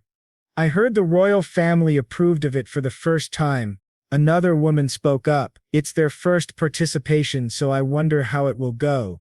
A lady who was heavily dressed spoke up in a very controlling demeanor. Surely not everyone is planning to go, right? The rest of the women trembled in fear and said while sweating due to their nervousness and fear, of course not, Lady Pitt. Another woman joined in. Why would we even go there? We don't fit in with a family that's all about money and lacks culture.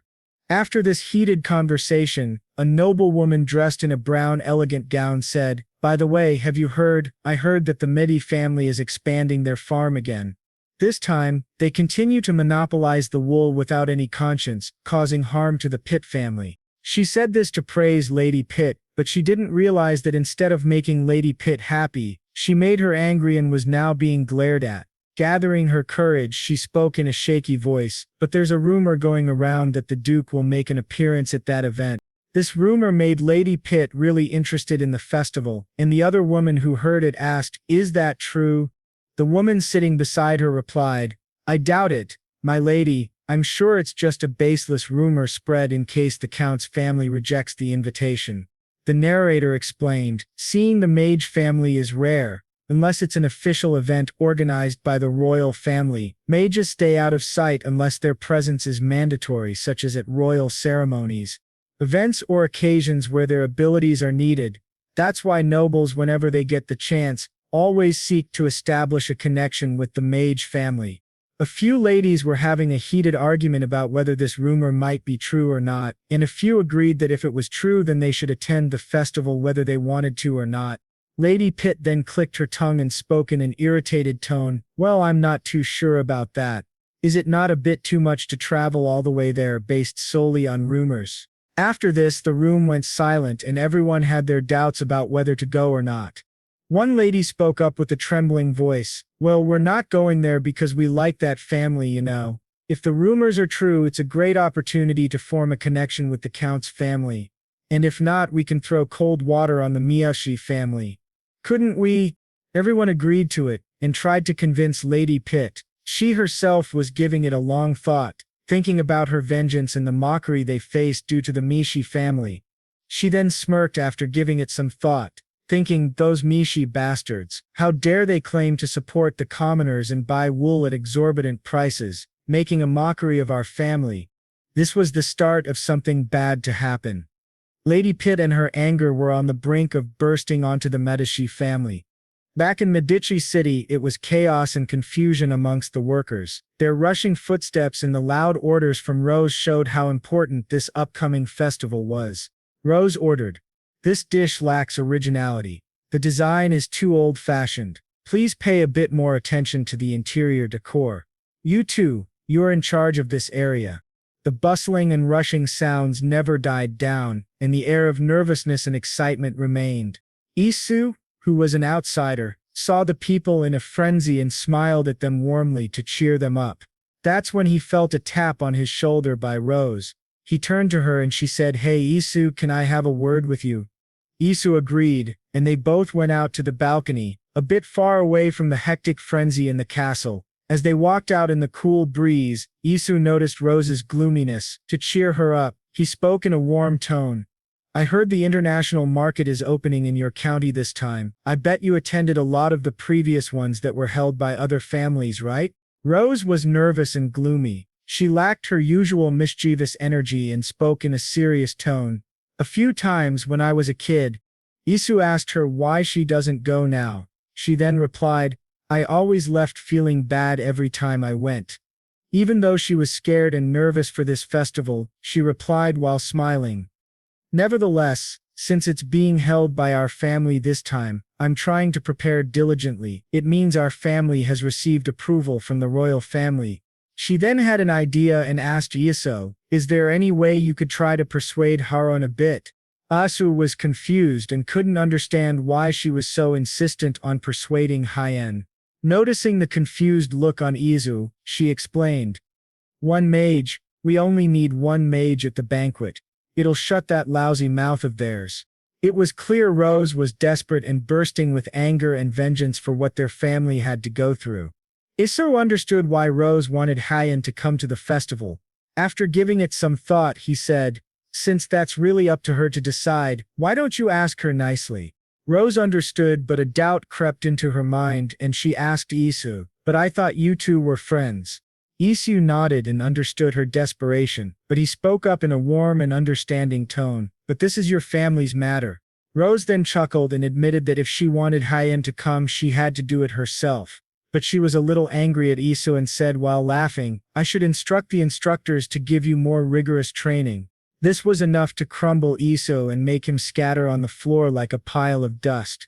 Rose did what she said, and the instructor went full hard on Isu, drilling him with more and more lectures and classes on nobility. As Isu arrived at his room after the instructor's hard regiment, he flopped on the bed and growled like a whining child. According to him, the instructor was like a devil. Azet made him go through a hellish regiment of nobility. Isu, tired from the regiment, spoke to himself in a whining tone. "Ja, is this how you get your revenge? I can't keep up with it anymore." After this hellish class, he was starving and missed his world's comforting food, grilled pork belly and kimchi. As he was reminiscing about it, He flopped up from the bed and decided to head to Rodan right away. He ordered Lucas to prepare a carriage for him and said that they were traveling back to Rodan. After a long and hard journey, they reached Rodan. It still looked beautiful and had the comforting scent of grass from his first arrival. As he took his first step out of the carriage, he felt nostalgia hit and reminisced about his experiences. Then he turned to Lucas and said, "Take the carriage and go to Rushen. Come pick me up after 3 days." Lucas nodded and did as he was ordered. As he saw Lucas leave, he rushed to his cottage for the portal. As he found the portal, he went through it and reached back to his world. Home. Isu then dressed normally and went down from his apartment onto the street. He cried tears of happiness and relief as he finally made it back home. As he went strolling to find his favorite restaurant, he watched people with happy eyes enjoying themselves and wandering around the city. This made him feel delighted. Later his food arrived and the sparkle in his eyes showed how much he missed Korean food and how long he'd been away from home. Isu then spoke to himself in an excited tone. "It's been so long since I had Korean food." Examining the old familiar dishes and smelling the food made him drool. His shiny eyes and gaping mouth from where the drool fell clearly showed his admiration and desire for the food. Seeing people enjoy their food in the lightened mood due to alcohol and delicious meals was a beautiful scene for him. He then picked up his chopsticks and readied himself to take a bite. As he chewed, the flavors rushed in his mouth, and in his imagination, it was so delicious that he pictured himself waving the national flag of Korea while crying tears of relief and comfort. He spoke in his mind, "It's so delicious, I'm going to cry." While chewing, he sniffled a few tears of appreciation for this tasty meal. He then poured himself a glass of soju, the Korean spirit that is the companion of adults in Korea. Taking the shot filled with alcohol, he was mesmerized by the usual and comforting taste. He let out a satisfying sound as he enjoyed the flavor and nostalgia. He was interrupted by the staff, who served him his pork belly. Isu thanked them and then appreciated the food in front of him. He picked up the belly slices and started grilling them on the hot grill in front of him, enjoying the sizzling sounds and the delicious smell. He then thought, "I'm definitely taking kimchi with me this time." His wide grin and smile showed how happy he was. After grilling the pork belly, it turned golden brown, showing it was cooked perfectly. Isu then carefully placed it on his plate. After admiring this beauty, he blew on it softly and took a bite. There was a wide grin on his face as he then drank a shot of soju. As Isu enjoyed his food and time in the restaurant, he was called out by someone he was acquainted with. "Yo, Isu." Isu then waved back at the man and said, "Hey, what's up?" The man spoke in a happy tone. "How have you been?" Isu thought in his mind, "My former colleague, who I was close to at work." He then gestured for his colleague to sit down and asked with a smile, "Did you just get off work?" The man replied with a tired groan. "Yeah." He felt a bit awkward speaking in his native language, Korean. The man then added, "By the way, why haven't you been responding to my texts lately?" Isu laughed nervously and replied about his reality, "Oh, I was busy traveling." The man understood and asked, "Where did you go?" Isu then poured a glass of soju for his acquaintance. The man guessed his destination, but Isu didn't reply. With a sigh, the man said, "I should have traveled around more before I started work. I'm kind of jealous, man." He then gossiped about the office. "Oh, and if you haven't heard, Park switched to Nan." Isu was shocked and couldn't believe it. Knowing his shocked response, the man added, "Things are so much better without him around."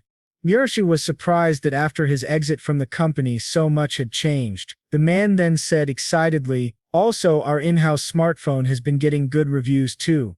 Somehow this conversation made Isu realize how left out he felt. He couldn't speak about the world he currently resided in, nor could he fully talk about the world he used to live in, that other world. All of this loneliness and feeling of being left out finally hit him, and he turned silent. The true feeling of being disconnected and not being able to speak openly was eating him from deep within.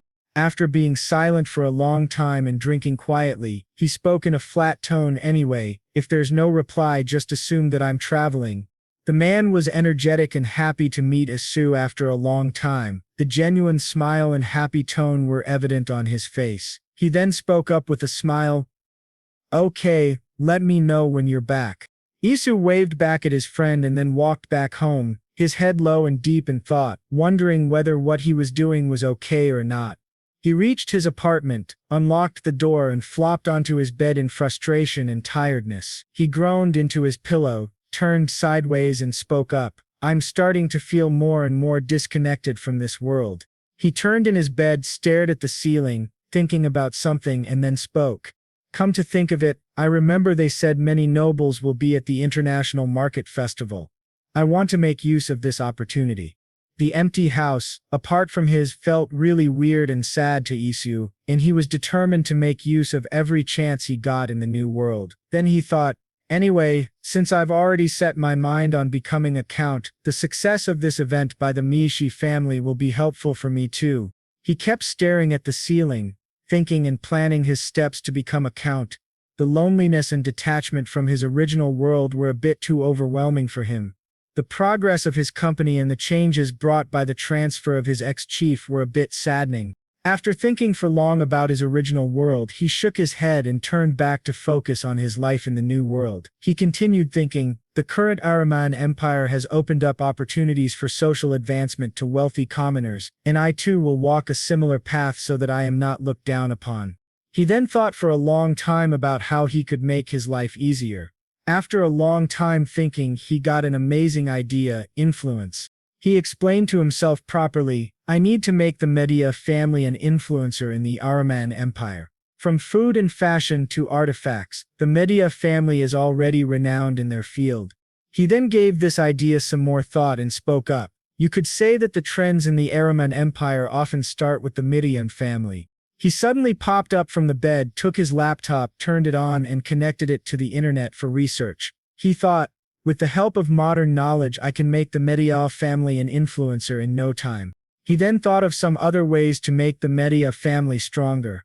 After a long time of thinking and trying the trial and error method on his ideas, he also thought, on top of that, I can establish a stronger bond with the Media family as well. Now what to promote to establish the dominance of the Media family's influence? He thought of many ideas and tried rough sketches in his mind, but after this to and fro of ideas, he ended up choosing spices as the base of the Miyashi family's influence. Cloves, nutmeg, vinegar, and many other spices were his ideas, but he couldn't find the right one. He also thought, since the Miyashi family already has a hold on pepper, I shouldn't meddle with that. Isu was right, as the Miyashi family's dominance over the pepper market reigned, and there was no way to overthrow them. After thinking for a long time, he spoke up. How about red pepper powder? Isu's eyes sparked with this idea, and he thought of a plan. I'm sure it wouldn't be too hard to introduce red pepper powder to the villagers. This was a brilliant idea, introducing a new spice and increasing the family's influence. It was a win-win situation for him. Also, it was a small victory because with this introduction he could make kimchi and enjoy it over there. As this was his next step, he sprang up and planned. Alright, let's start packing the things I'll take with me from the kitchen. This was a brilliant idea by Isu. Isu then later broke the fourth wall and talked to us. You see, viewers might be thinking, kimchi? Not again. Well, you're kind of right. We all thought about this too. Why kimchi again? Couldn't he have a better idea? Also then broke the fourth wall again and spoke to us. Once you're in my shoes, you'll find yourself doing the same thing. Well, that was an amazing thing, Isu said. If we were all stuck in his situation, we would also try to make things really close to our hearts available in that other world. After his 3 days in his old world, it was time to go back to the Media city. As soon as he arrived at the Media castle, he was surrounded by the two ladies, Rose and Hyan. Rose spoke in a lecturing tone while being angry at Isu. You skipped classes and ran off to Riran, right? Hyan then added in a cold and furious tone. How do you think you'll become a count by being so lazy like that? Guilty as charged, Isu was in a pinch of trouble. Now being surrounded by these furious and beautiful girls, he was in for deep trouble. He laughed nervously and said, wait. Calm down, you guys. Instead of calming down, the girls got more furious. Rose spoke up with an intimidating tone. Did you eat Maggie's food all by yourself? Hyun added in her nonchalant yet furious tone. Don't tell me you baked bread and ate it all by yourself. This series of questions and glares was too much for Isu, and he knew the trouble he was in. He slowly accepted his fate and gave up on survival. He then noticed the dresses both Hyun and Rose wore. It was a bit odd and a doubt popped up in his mind. To clear it, he asked in a doubtful tone.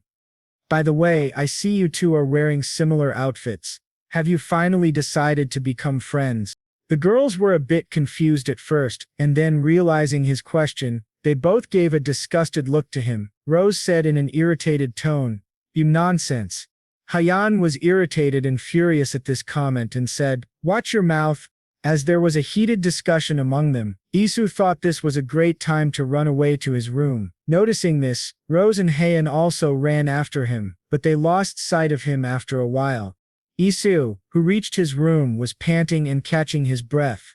As he caught his breath, he said in a confused tone, When did those two become so close? The sudden closeness of the girls was really confusing to Isu.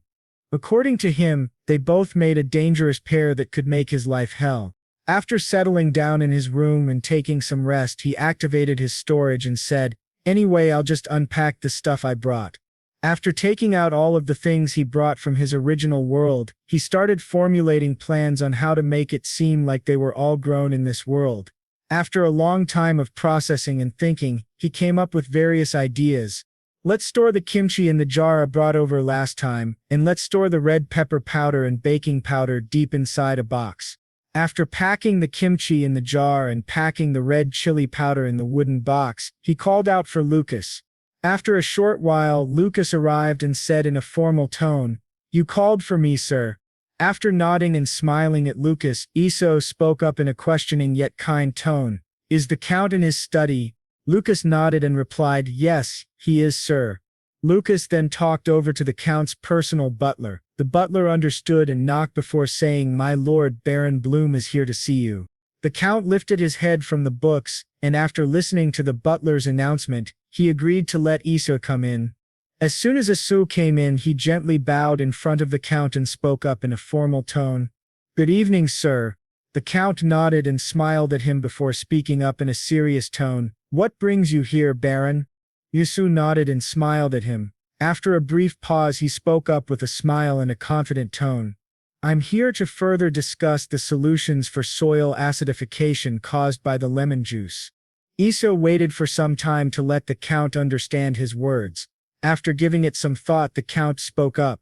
I see. Please, have a seat. Isu smiled and thanked the Count for his offer. After thinking for a little while, Isu spoke up in a confident tone. The family farmland is currently contaminated with acidic compounds that have seeped in over a long period. Of course, it will gradually improve once the lemon juice stops seeping in, but it will take a long time to recover. Understanding what Isu wanted to say, and imagining the time needed for the soil to recover, made the Count a bit uncomfortable. A doubt crept into his mind. So, do you have a solution to this problem? Isu then took his time before formulating his words. After some time he spoke up. Yes, sir. Pouring lime powder over the land should do the trick. He then added in a questioning tone. Does Ania have lime powder? The Count understood the question and replied with a warm smile. Of course we have plenty, but are you sure it will work? Isu took his time to understand the question and then formed his answer. Yes, it will certainly help. He also added in a warning tone, making sure he had the Count's attention. However, it can be dangerous if it comes into contact with humans or animals, so it needs to be handled with care. The Count smiled at him and reassured him by saying, Rest assured, Baron, my people have used lime powder before. I'll leave the task to those who are familiar with the material. After analyzing his answer, Isu nodded and appreciated the Count for his brilliant thinking. The Count was happy with Isu and his solutions. He was genuinely happy and felt indebted to him. After spending some time thinking about this brilliant idea introduced by Isu, he smirked and then asked Isu in a warm and gentle tone, Have you found a suitable land for your estate yet, Baron Bloom? Isu laughed nervously and said in an embarrassed tone, Not yet, sir. Besides, it's only been a month since I received my title. The count chuckled and felt a bit struck by this cute behavior from Isu. After relaxing, he spoke up with a light chuckle. Excellent. Would it be all right if I find a suitable land for you then? Iso was a bit taken aback by this kind gesture and then spoke in a shaky voice. I would really appreciate that, sir. This was kind of weird for him, and he thought to himself, he's being very nice to me for some reason. This was very kind of the count, and Iso was really happy that the count wished to help him. The count smiled and spoke in a warm and gentle tone. Splendid. Let's talk again soon then. Isu nodded and replied, Of course. Thank you, sir. He then got up from the couch, bowed gently in front of the count and excused himself out. Later he was called out by Rose and Hyan for a conversation. He gave them a visit in the living room, only to find Rose in a very intimidating posture. A bit intimidated by Rose, Iso spoke up in a bubbly tone. What's with that look? Do you have something to tell me? Rose then let out a sigh of frustration, gathered her intimidating look and said, I need to come up with something spectacular for the International Market Festival so that other nobles won't look down on us. Confused by her demeanor, Iso asked in a confused tone. I thought things were going smoothly. Rose agreed, but replied in a defeated tone, True, but I need something impactful, something that can be a punch in their faces. This sentence alone was enough to clear their doubts. It also showed the conflicts between the Maria family and the Pitt family, a kind of rivalry where they tried their best to make the other family red with embarrassment. Rose was determined to shut the other nobles' mouths and feel victorious, even if just this once.